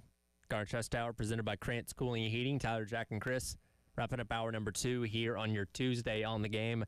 Time to get into the oddities of college football, weird things that happened over this beautifully bizarre sport that we love so much. And I'd be remiss if I didn't start with the interim Michigan head coach, that being Mr. Biff Poggi, and his interesting post-game comments after beating Nebraska. What are you going to do tonight? What are you going to do tonight to celebrate? I'm going to eat some Haagen-Dazs coffee ice cream with my wife and smoke a Cuban cigar and then probably go to the hospital. I appreciate the honesty. I mean, man knows how to celebrate. He's not shying away from it. I mean, yeah, he's an interesting character, right? And that's what you love in college football. And look, he's doing a good job with Michigan right now. I mean, obviously, Sharon Moore has been serving his suspension, and I think this was one of the games going to Nebraska that you're like, all right, well, Sharon Moore skipping the Nebraska game. Like, maybe this is a game that Nebraska feels a little bit like, hey, they can take advantage of that, and they felt a little disrespected that Sharon Moore would look over them like that. But no, I mean, Biff Poggi's done a great job, and obviously Michigan was able to get the win in Lincoln on Saturday. Do you think what was the reasoning he was going to have to make a stay in the, like, was it too much Haagen-Dazs coffee ice, which I've never had, actually sounds delicious. Probably is pretty good. I like all ice cream. Between that and the smoking the cigar. Like just a bad combo. Yeah, I don't know. Maybe he has some asthma issue or lung issues or something to begin with or something. I don't know. But I don't think he went to the hospital to my knowledge. So hopefully the celebration was fun regardless. I'm kind of sad that we're not going to get to hear from him now because he's going back to just being an assistant on the staff now that Sharon Moore's coming back this weekend. But hey, 2-0 is 2-0. Central Michigan and right. Nebraska. Good for him. Jack and I talked about how great of a weekend it was in the NFL special teams wise. Not necessarily the case across college football. Miami of Ohio was setting up for a 57-yard field goal attempt to tie the game with 3 seconds left against UNLV, and it was a botched hold, or botched snap/botched hold, so the kick didn't even get off. That's right up there with Buckner bobbling the snap last week or 2 weeks ago now with Notre Dame not even getting a chance to kick the extra point, and they would proceed to lose to Texas A&M by 1. That's a tough way to lose. No doubt. Cal started their game against San Diego State, embarking on a 20-play, 75-yard drive that encapsulates 10 minutes of the game. Whoa. Ask me how many points they got on that. I'm going to guess 0. They got turnover on downs. Turnover on downs. I thought Cal was going to be legit. I mean, they looked good through 3 weeks. They beat Minnesota 2 weekends ago. We didn't add that to Jack's hot takes before the year. I mean, is it you too didn't late say now? it publicly. What is that? How's that a hot take? That they were going to be good? Cal being good at football has not happened. Hold on. Calgorithm, man. I'll say, is the Calgorithm getting to you? They've been okay-ish at times. Yeah. It's been a minute. I don't know. Well, you look at the schedule. It's like there's a legit possibility they could be pretty good with that schedule, but that's out the door now with them losing to San Diego State. They didn't just lose. They got demolished. By the way, that drive ended at the San Diego State 2-yard line. I mean, talk about a waste of time. I mean, that's it right there. That's a tough pill to swallow. So this doesn't necessarily go back to this past weekend, but an interesting revelation comes out on Twitter yesterday where we learned that Whit Weeks is now dating Lane Kiffin's daughter. LSU plays Ole Miss this weekend. Mm-hmm. Interesting timing. Hard launch. I guess so. Yeah, not surprising. It's just so funny and ironic. I think Lane had a tweet coming out today, and it was a photo of, I guess, him. I don't know if that's his current ex-wife or whatever it is. Wait, his current ex-wife? That made no sense coming out of my mouth. You know, Lane's history with, I don't know. But anyway, there's a tweet that said, "We'll be rooting for the Rebs." And he tagged Landry Kiffin, his daughter. So here's my question with this. What side gamesmanship is this on, right? Is this Whit Weeks getting into the head of the opposing head coach? Or is this, I don't know, Lane Kiffin with a source on the inside now? Which way is this going? Because I can't decide who's got the advantage here. Lane replied to a tweet by Trey Wallace, showing, like, I love college football. Like, this is Whit Weeks 5 days before they play, like, playing mind games with, here's him with Kiffin's daughter, and Lane Kiffin just said, take the over. I think he likes it. Like, if you just go up and down Lane's Twitter, like, it's just, like, he retweeted, like, Missouri's football account, put out a press conference of Beamer saying some stuff and, kind of trolling South Carolina. All the teams troll each other after a win. Sure. And Lane just retweeted it. Like, no comment added. Just throwing it in. That's what he does. That's what he does. He's the king of trolling. He's the king of trolling. Yes.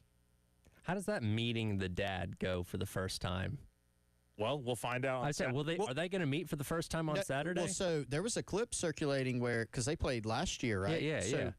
Witt, like, ran down a play near the sideline, and he was talking with Kiffin, like, saying something to him. That was I don't their know first if it was interaction. like, hey, I'm about to start dating your daughter. Yeah, by the way, I'm dating your daughter. Or if it was like, hey, was it all about football? Like, Lane didn't really say, like, seemed like he was saying a lot. Yeah. So they kind of, like, quote unquote, met. It'll be an interesting reaction on Saturday. Typically the camera follows the handshake between the coaches. I feel like the camera's got to follow if Whit Weeks and Coach Kiffin speak to each other after the game. I think we need Whit Weeks going to the 50-yard line to greet. Forget putting Brian Kelly out there. Have Whit Weeks go out there. The representative? Yes, the representative for LSU. So it's like she wearing his jersey, she wearing an Ole Miss thing. Like, how does this go? Or maybe have Lane and Whit go out there for the coin toss. That would be phenomenal. Extra layer of drama to Ole Miss and LSU this weekend. Coming up next, Gamecock Central Takeover Hour, presented by Firehouse Subs on the game.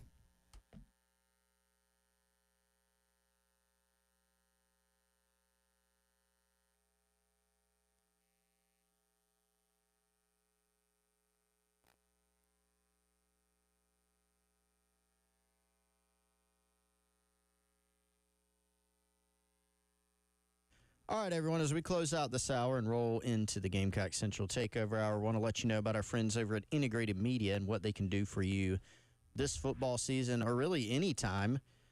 They can do anything that you need at your home from an audio-visual tech standpoint. If you're thinking about getting a new TV, mounting it, tricking out the man cave, getting an outdoor space going. If you're having trouble with your Wi-Fi, your internet signal at your home, if you got dead spots, if you're getting the dreaded circle buffering signal on your devices, don't want that. Michael, Nathan, their team at Integrated Media can help you out with that and so much more. Complete smart home systems.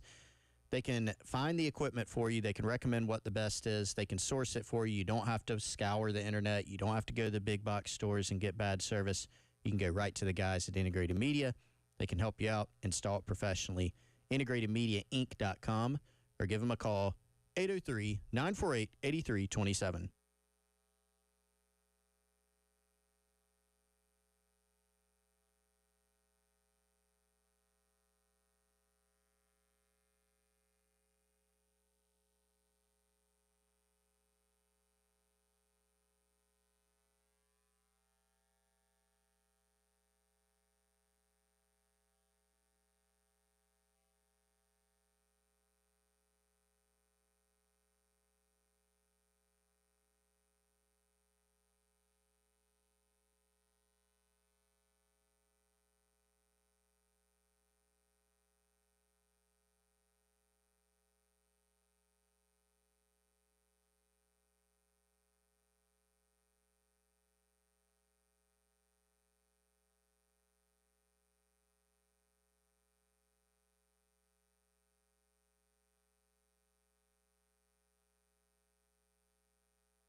All right, welcome back in. It is the Gamecock Central Takeover Hour presented by Firehouse Subs.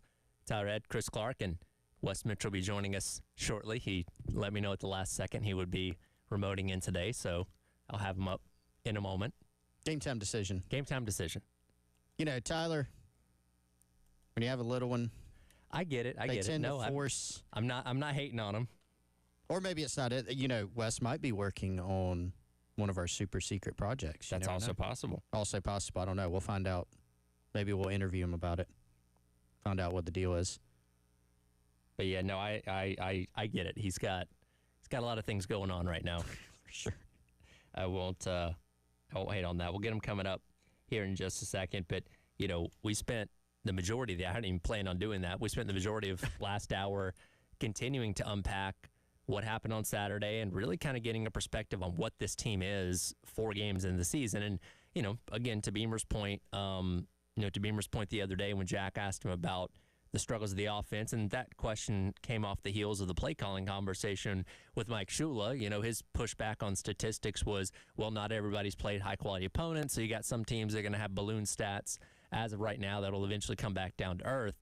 Regardless of that, there's zero excuse to be ranked as low in a lot of these offensive categories as Carolina is, like I detailed a little bit earlier on. And that is what you're hoping you can see start to be corrected here in the next couple of weeks, particularly this week, of course.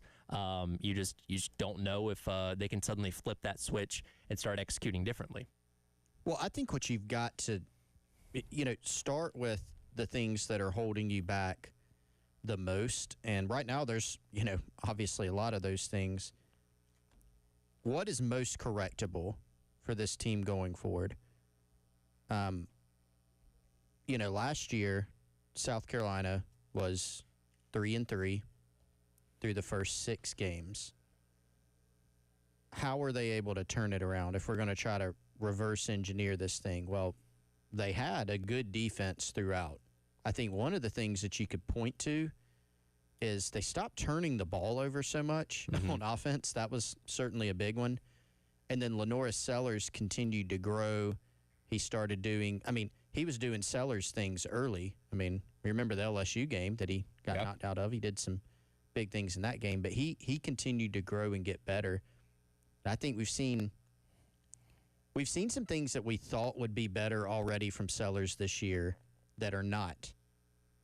We have seen some things that I think, anticipated him taking the next step on that I think he has, right? The Missouri game's kind of a microcosm for that, where he's holding the ball too long at times, put the ball in danger a couple times, fortunate on one of those not to have a pick. He was getting hit, right?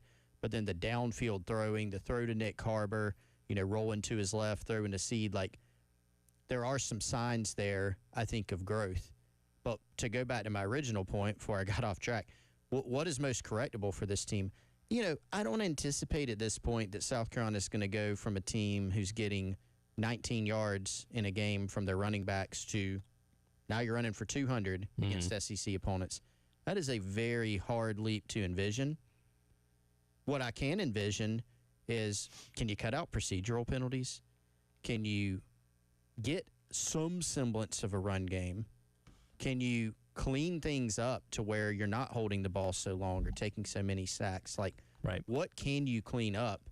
And if you can do that, I still think this is a team that can win some games down the stretch. But the question, of course, is whether or not they can actually do those things. Well, and Wes, as we bring you in here, we're just kind of going over, again, a lot of the concerns we had from yesterday. And, as Beamer, I'm sure, is going to talk about today, that they're addressing tackling and pre-snap penalties and all those kind of things. And it's one thing to say you're going to do it. It's another thing to do it in practice. And it's a third thing to go out there and execute on game day, which, again, we're going to have to wait until Saturday at least to see if these things are being corrected, because if you continue to have these same mistakes as you get into the toughest part of your schedule in a couple weeks, they're going to cost you all these games.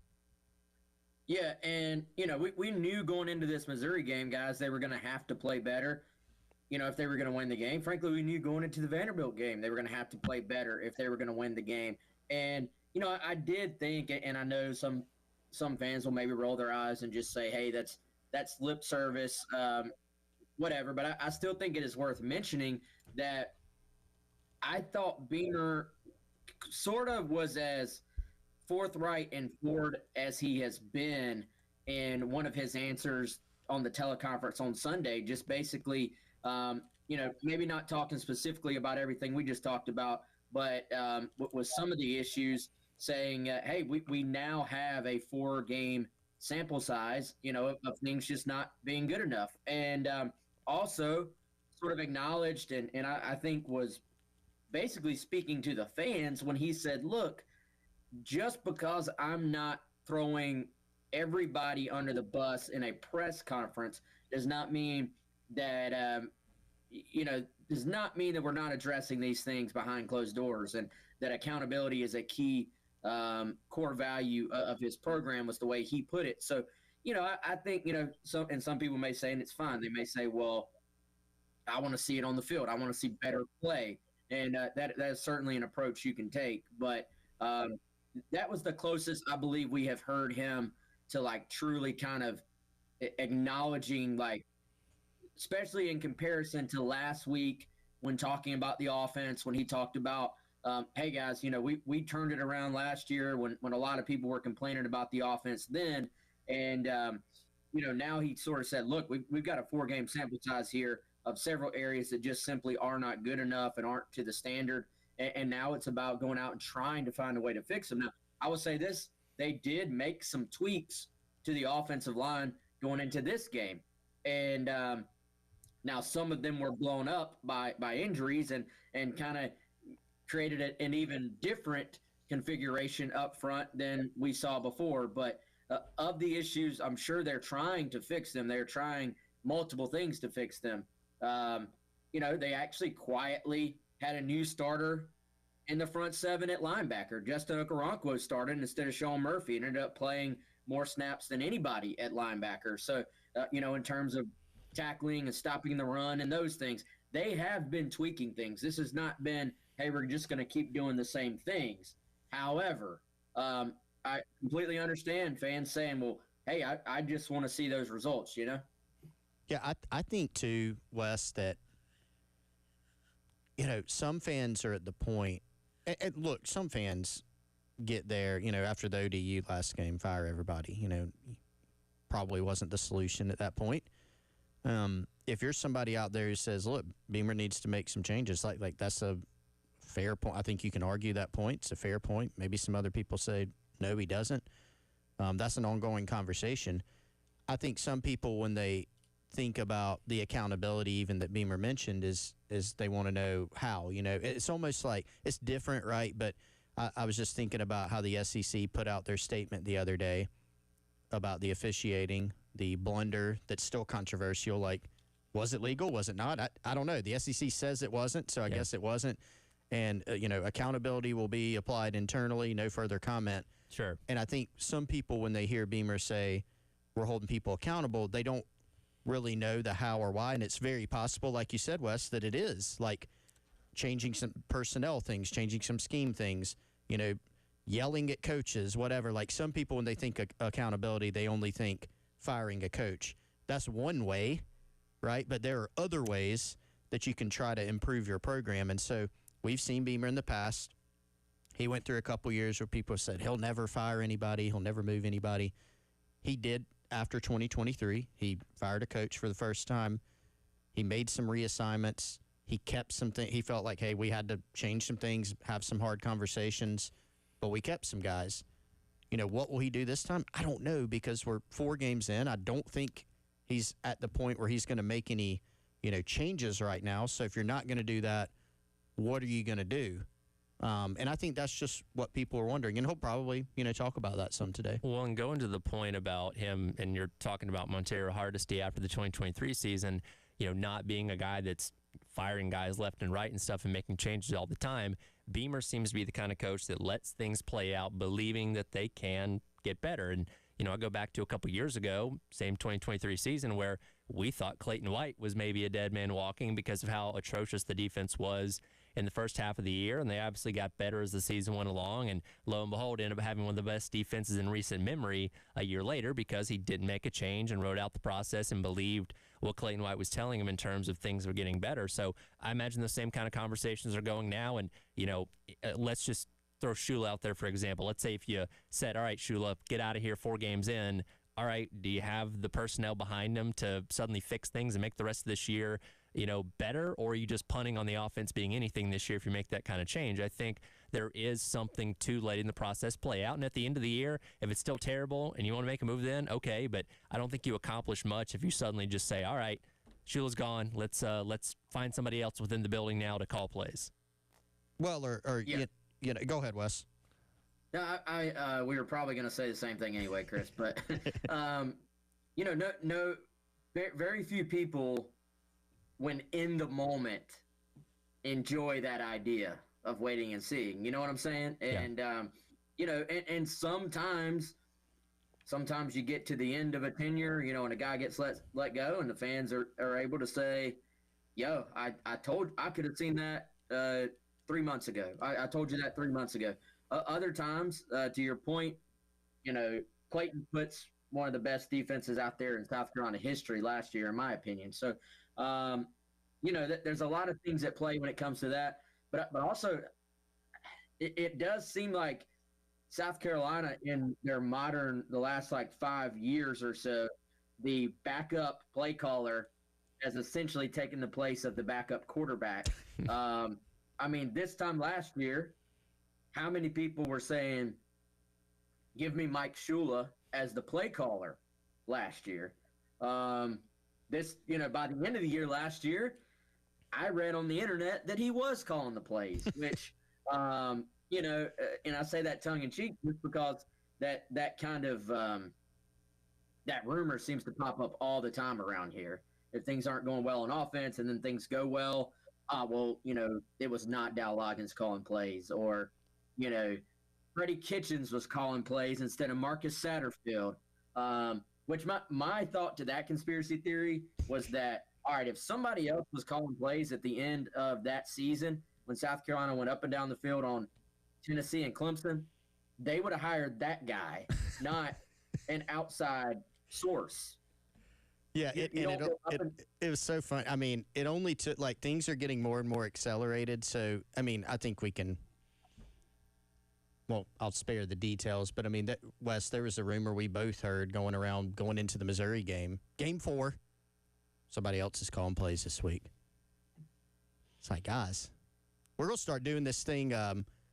Hey, they had a bad practice, so going into week 1, somebody else is going to call plays. We're going to see that soon, I think. We need, what is it, on Deal or No Deal, where they have the banker, and he's you can't see his face. He's behind the window, and he's a shadowy figure. We need a shadowy figure up in the press box that was the unknown play caller for South Carolina whenever they have success. Well, I think it's just people want an explanation, which is fine. That, I want an explanation for things. So if things are bad and then they go to good, what's your first thought?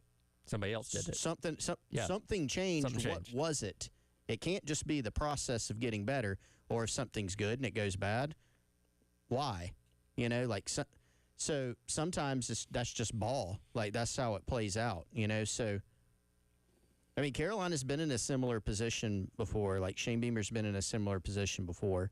I think in some ways, if you look at last year, I think this is a heavier lift this year to improve, because I think your schedule's more difficult. And I think a lot of those guys who were leaders on the team last year, who kept things pulling in the right direction after you were a 500 team and after 6 games, they helped you.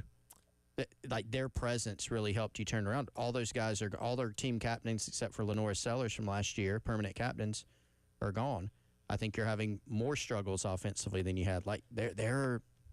It's different. It's harder this year, I think. More points from the Missouri game coming up as the Gamecock Central Takeover Hour presented by Firehouse Subs rolls on your Tuesday on the game.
I think that's a weird topic, like sensitive topic, because it's kind of like I did a lot of read option stuff last year, but I mean people were just taking a running back out, but I think now they're just zoning it off, and then they're seeking across with linebackers. So I mean they know what's coming too, so they're sitting, making sure I don't keep the ball, and then the linebackers are coming up over the top of that.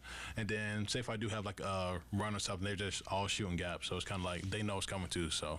Welcome back in Gamecock Central Takeover Hour presented by Firehouse Subs. Tyler West and Chris on your Tuesday here on the game. That was Lenore Sellers Saturday night after the loss to Missouri. When asked about his position in the run game, and he's explaining, hey, of course they're keying in on me, making sure that I don't hurt them with my legs, which makes a lot of sense. That's got to be top of the scouting report for South Carolina. So when we talk about the run game, as much as we'd love to see Sellers doing what he did a year ago, again, defenses are doing everything they possibly can to prevent that from happening. So it is going to take the other guys, the other backs, Phil Faison, Oscar Attaway, Isaiah Gustav, all these other guys to get something figured out, them, the offensive line, whatever it may be, to get this running game off the ground because, again, Sellers is going to be as contained as possible based on the way these defenses are playing him. That's something I noticed going back and watching all the offensive plays again last night. We knew that teams would have an entire offseason to study Sellers. It's tough to change things in the middle of a season. So when you play a team last year, yeah, they could put in some things to try to slow down Sellers, make some adjustments, but you major in what you major in. And a lot of teams, as we saw, had a lot of trouble with him getting into the open field, design runs, zone read stuff, certainly the scrambles. Teams are more keenly aware of him. Not that they weren't last year, but you can tell that they've really tried to make that a point of emphasis. They know what South Carolina wants to do. They know what Sellers can do. And you had a very viable run threat in Rocket Sanders that you had to account for, too. Absolutely. And that made it tough. You're right. A good point. The last game against Missouri, I mean, anytime Sellers has the ball in his hands, here comes Missouri defenders just out of nowhere. I mean, they were being hyper aggressive. And frankly, I think that's one of the reasons that they struggled so much defending the pass. Playing a lot of zone. Guys' eyes are in the backfield. They're watching Sellers. Yeah, they're keying in on the pass, but you could almost tell they're more worried about Lenore Sellers scrambling than throwing the football. And that's one of the reasons, guys, why it shouldn't have been controversial to say this. Carolina and Lenore Sellers needs to take the next step in the passing game to offset some of that. Well, you're seeing why. Threw for over 300 yards, had some big plays, had some really good plays against the zone where he was able to stand in there and make the throw. Now teams also have to be aware of that, right? So, there was a zone read play last night where it was exactly as Sellers described. He's got the ball. Somebody's, a safety shoots down to take the back. He's got one or two guys like keying in on him. You really have to have the right call to even run a zone read. You have to get the right type of defense. Teams are going to be really tuned into that based on the formation that South Carolina's in. So, and they didn't have a lot of design runs in for Sellers. I think he's coming off of a week where, he was questionable going into the week. To me, he didn't look quite like himself. That's just me. That's just my opinion, me talking. Can they integrate that more and find some different ways to get the ball in his hands in the run game? That's going to be, I think, critical. Yeah, and I mean, at some point, you got to find a way to block this thing up as well. I think when the zone read became popularized, it seems like Rick Rod was the one kind of who started doing it more than anybody at the college level, and it was brand new. It was a little bit of an equalizer, but you still got to find a way to block it up. And right now, if you're not getting blocking on the front side of it, where you hand this thing off and let your backs go, make some plays for you, and then they're just crashing and kind of scraping over, I think you call it, for the quarterback. And then, when he does get out on the perimeter, they're triggering so quick at the linebacker position or at the safety position if you're up in the box that, teams are basically, it sounds like, saying we're not going to let 16 beat us with his legs. And I think Chris is right, though. We talked about this on our podcast. Sellers just did not look to me as comfortable as he did last year running the football. there weren't those broken tackles you saw last year, a ton of. It just looked a little bit off. Now, some of that is, frankly, Missouri was getting 3-4 hats to the football. And you're going to make people miss if you're Lenore Sellers. You're going to run through people if you got one guy to beat. And, he's going to be taught, though, if you think you have open field and then there's 4 or 5 guys waiting on you, you're not supposed to run through that brick wall, basically. So I think you're seeing a little bit of that. But ultimately, I don't know what the answer is up front, but you got to block this thing up a little bit better. And also don't know the percentages right now. It does not feel like South Carolina is running a ton of RPOs. I think you maybe have to go a little bit heavier into that arena, because typically – if teams zone you up, I know that's one thing Muschamp always said, like, how do you defend RPOs? You have to play man coverage against them on the outside. How do you defend a running quarterback? You have to play zone and keep all eyes on the quarterback. If you can't run the football, I think you've got to find a way to implement some more kind of RPO type looks, where if they're going to zone you up, you're going to make those linebackers be wrong. I feel like we see that little sort of zone read with a slant behind it to Harbor, or sometimes it's even almost like a short post. That they do run that play from time to time and have done it successfully. But I don't know, man. It just feels like maybe you can implement some more RPO looks. And again, I'm saying that without knowing what the percentages are in terms of them actually calling those. Just doesn't feel like there's a ton of them compared to some of your more, I would say, spread-oriented teams out there on offense. Again, Coach Beamer coming up today at 1 o'clock. I'm sure we'll be talking about all these things as he moves on from the Missouri game and looks ahead to Kentucky this upcoming weekend. Wanted to hit one more point from the Missouri game coming up next, and that is the conversation around Dylan Stewart and some of the things that went on the field on Saturday night as well. That's coming up next. It is the Gamecock Central Takeover Hour presented by Firehouse Subs on your Tuesday on the Game.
Welcome back in. Gamecock Central Takeover Hour presented by Firehouse Subs.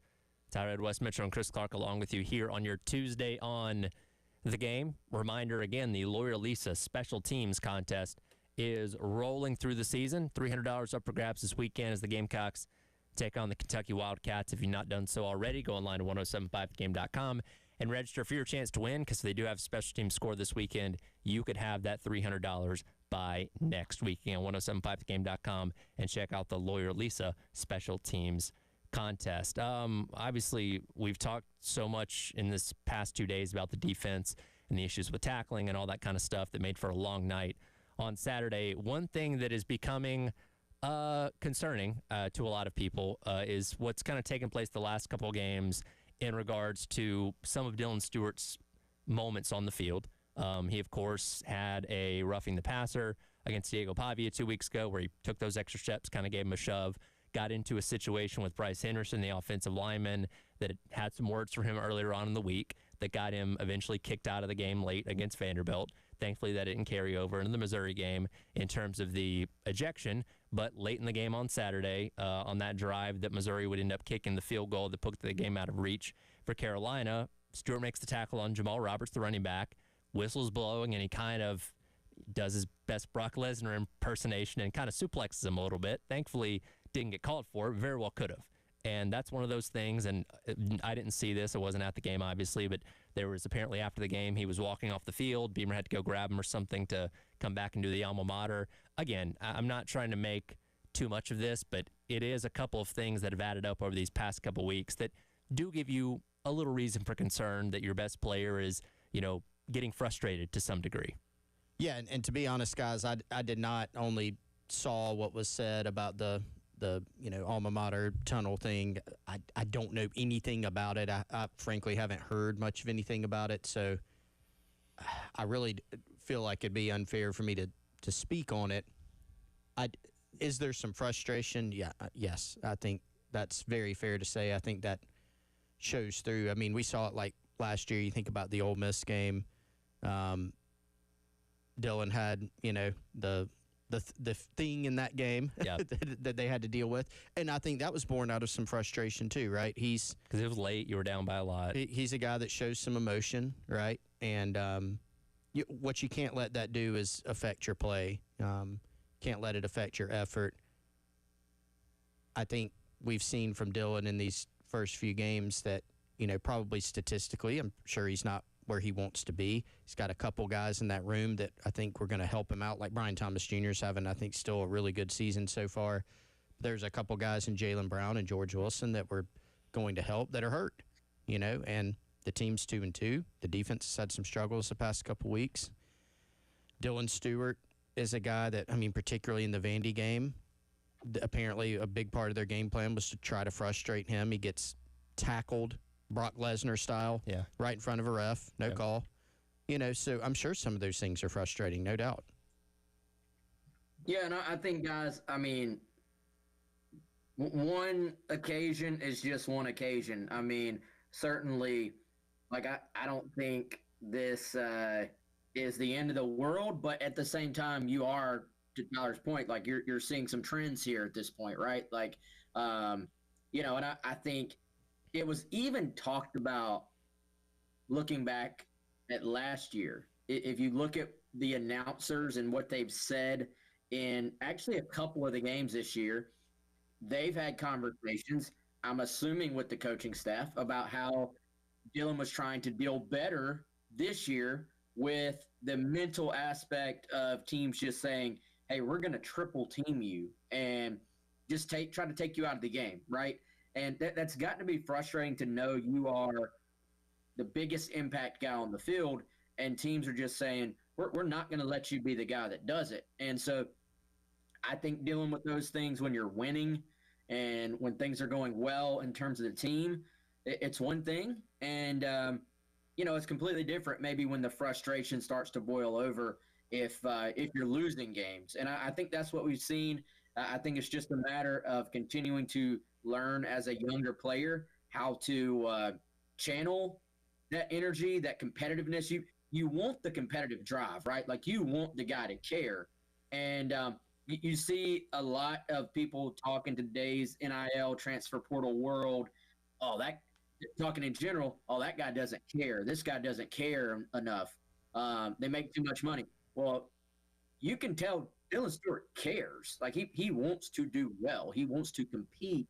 It's just a matter, I think, of channeling it and turning that dial down just a little bit when things do not go his way. I mean, let's even go back to there was some reporting about, and this was new to me, but there was some reporting, I think, from CBS Sports about how this past offseason, Dylan wanted to know who South Carolina was bringing in from the portal on the defensive front. He wanted to be involved with who's going to come in here and try to take away this double team from me. And so he is very cognizant, very aware of that aspect of playing football. So I got to imagine, man, nobody in that building thought they were going to be 2-2 right now. So, there's going to be some frustration spilling over. The real thing and the real test for a coach is to keep the energy, keep the rope, like keep everybody pulling in the same direction and kind of put this behind them. But I will say this, man, Brian Thomas Jr. actually has just as many or maybe one less pressure this season off the edge as Dylan Stewart does. So he's actually been getting some help on the other side, but certainly teams are still saying, hey, we're not letting this future first rounder beat us if we can help it. Well, and for a game like last week against Vanderbilt, they primarily just ran to the other side of the field anyway. So, the play is consistently going away from him, which that's smart. I mean, that's what people did to Clowney, during his final year. They just said, hey, he's the most dominant defender. We're just not even going to go to his side of the field as much as possible. And Dylan Stewart's kind of feeling some of those residual effects, which is frustrating. And like Wes said, I don't think there's a question of if he cares or not. In fact, maybe he cares too much, and that's what's leading to the frustration. But again, you do have to channel it, make sure that energy is being used in the right ways where you're not hurting yourself or hurting your team by getting unnecessary penalties or, getting yourself kicked out of the game like what happened against Vanderbilt. Yeah, I mean, I agree with both y'all, tracking the same way there. Got to channel it, got to harness it into something good, and got to find some solutions on that side of the ball too. We've spent most of the time, really the past hour and a half or plus, Tyler, talking about the offense. Defensively, I think some of the questions that we had coming into the year have surfaced now. First couple games, no disrespect to Virginia Tech or SC State. We now know, SC State's still a MEAC school. Virginia Tech, not a good football team this year. Defense did what they should do in those games and more. But now they played Vandy, who I think we know is a pretty good offensive team. Missouri, pretty good offensive team, presents you some problems. Schematically, that's been a tough matchup for South Carolina, and some of those problems have surfaced. This team has been pretty good in the takeaway department, but just like the offense has been overly reliant on big plays, I think the defense has been overly reliant at times on big plays and getting turnovers. You want to look back at the end of the year and be one of the best teams in the country in terms of getting turnovers, which South Carolina has been multiple years under Clayton White.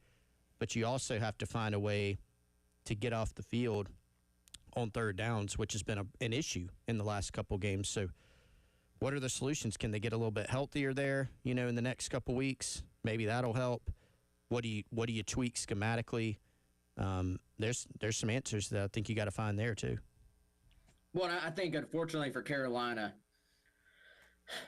for one, first and foremost, when you look at third down conversions, I think you have to, first of all, maybe distinguish, is this third down thing a root issue? Like, is this the main issue, or is it a symptom of a greater issue? And for South Carolina, and I actually think this is the case on both sides of the ball right now, a lot of their third down issues are based on issues on first and second down.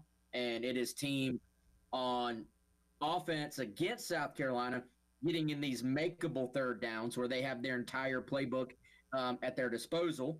And then on the South Carolina side, without even looking at the little average they give you where at third down, average distance to go, it's got to be one of the worst in the country. So, I think so sometimes you look at it and you go, man, we're getting in third and long on defense, and we're not getting off the field. There were a couple of those against Vanderbilt.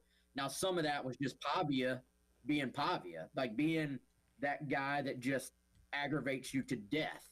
We saw South Carolina with Lenore Sellers do that to Virginia Tech in game one, where you get a team in that 3rd and 13, and then Sellers takes off and gets 13 plus an inch for a first down. Pavia scrambles around, throws the ball back, breaks every rule a quarterback is supposed to follow to the middle of the field, and gets a first down on you. Guys, I feel like when they've gotten 3rd and longs, the pass rush has actually won some one-on-one battles, but they're just like a half step short of getting there. So how do you get there that split second quicker when you do get those 3rd and longs? But when you're only getting a few 3rd and longs a game, it puts a lot of pressure on you to actually get off the field when you do get those opportunities. Right now, in my opinion, it's much more about 1st and 2nd down, not being in manageable 3rd downs on both sides of the ball right now. It's obviously going to be a big point of conversation going into this weekend, as well as the take on Kentucky, which Beamer will start to preview today as he speaks at 1 o'clock, which you can listen to right here on The Game. We'll come back, check how we did on buy or sell for the weekend as we wrap up the hour. Gamecock Central Takeover Hour, presented by Firehouse Subs here on The Game.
All right, welcome back in. It is the Gamecock Central Takeover Hour presented by Firehouse Subs.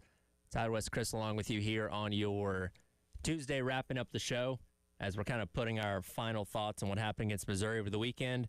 We go back to buy or sell from Friday, and even though Carolina didn't have a great game where they obviously fell to the Missouri Tigers 29-20, we actually all did pretty well on buy or sell, believe it or not. So at least we all, to some degree, came out winners from this past weekend, even if Carolina didn't. All right, hit us with the results. All right, so buy or sell number one was under Shula, the Gamecock offense had failed to eclipse 17 points.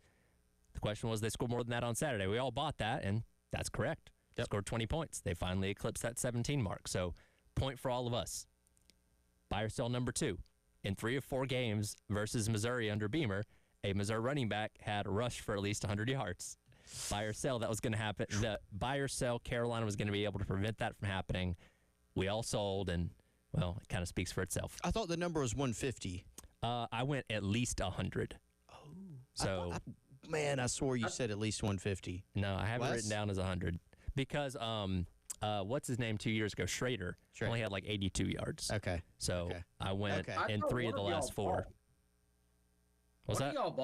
One of y'all I bought. thought somebody bought, too. Not on that one. Chris bought. Yes, he did, because he said it was going to be split among the 2 backs. Yes. Okay. That's all correct. right. Now, I must have wrote that down wrong. So, Chris, I was shocked that he sold it. All right. So I lost that one. So you will lose that point. All right. Wes just wanted to make sure I didn't get a free point there. I feel like Wes knows how well he did on this one, by the way. Yeah. Question number 3. South Carolina had been 2 of 3 on opening drive touchdowns on the season. Missouri had been a perfect 3 for 3. Buy or sell, both teams would keep those streaks going on Saturday. Let's see. You both sold and I bought. I was wrong because neither team scored on their opening drive, so you guys both got the point for that one. Number 4, Carolina had not won the time of possession battle this year. That would change Saturday. We all sold, all got that one correct. So once again, it was about a 35-25 split. And then the final one, a different player had gotten an interception so far. 3 different players have gotten interceptions for Carolina so far. Buy or sell, a 4th one will get one on Saturday, and that happened. Gerald Kilgore had not had an interception yet and got one on Saturday. Who all did everybody? We get all that bought one? on that one. Okay. And I had picked Jalen Kilgore. You So had picked Jalen Kilgore. You half point. You you were in the family. Yeah, you were close enough. I was in the same. So for sure. Congratulations. You should have just said Kilgore, Chris. A Kilgore would have gotten it. Yeah, I'll keep that in mind for the future. You don't get a point for naming the guy correctly. So true. You know, if I would have named it correctly, you would have been like jockeying for a point. Yeah, I would have been. Well, I would have been asking for like a half point or something like that. Yeah. So. Well, congratulations, Wes. You had a clean sweep. You got all 5 correct. Golf clap. Well, guys, I'll be honest. I've been feeling pretty crappy about some of the preseason thoughts on what this team might be. So this is not bragging on any of our parts, but I will say this: in terms of this game, all 3 of us, I think all the talking points, all the things that were going to be big, the final scores, we all had similar final scores. They ended up being right around, fairly close to the final score. I'm giving us a D- so far on preseason some stuff, but I'll give us an A on our breakdown of this game in particular. Goodness. I thought the key factors that we talked about were almost all ended up being key factors, right down to the part that it kind of played out in some ways the way we thought it might. So D-. Again, D- on preseason, but A+ on this week. So, all right, I'm trying to think about Dabo Sweeney's grading scale. What is a D- now? What are D's in school now? I don't know. I haven't taken a test in 7 years. It used to be, I think a 63 was an F when I was in school, but I think they just rounded it. We've gotten so lazy now that it's like a 60 or whatever. Okay, isn't that right? I don't know. I don't know. Hey guys, real quick before we get out of here. Yeah. Quick trivia question for both of you. Oh, and let me just say, bad radio here. I have not fact checked this, all but right. Good it was start. posted on It was posted on our message board, and it was so good I had to share. All right. Before Spencer Rattler, who was the last South Carolina player, like last former Gamecocks, to throw a regular season touchdown in the NFL? Regular season? Regular season. Yes. So I saw this thread, Wes. So I know what was said in it. I didn't go through and look to see if like anybody came up with anybody else. So I'm kind of cheating if I say. I'll guess Debo on like a trick play or something. Has to be a quarterback there. It Right? has to be a quarterback. Okay. All right. No. My answer was going to be Tyler's right. That was it was a. Oh, it was Debo. Okay. Yeah, It was a little bit of a funky question because you automatically go quarterback, but Debo did throw a touchdown a few years ago, and to my surprise, at least according to their research, Connor did not throw a regular season touchdown. He threw a preseason touchdown. That was going to be my quarterback guess because that's the most recent one. Before that, I think it was Anthony Wright. Anthony Wright. Yep, that's what I was saying. Yeah. Wow. I remember a preseason game where Connor Shaw like took his team down the field last minute. Like it was typical. Yeah. You know. By the way, shout out Connor. Yes. Doing a whole lot better. Yes. Good to hear. Amazing. Good to hear. That'll do it for the Gamecock Central Takeover Hour presented by Firehouse Subs. Halftime show, myself and Bill Gunner up next on your Tuesday on the Game.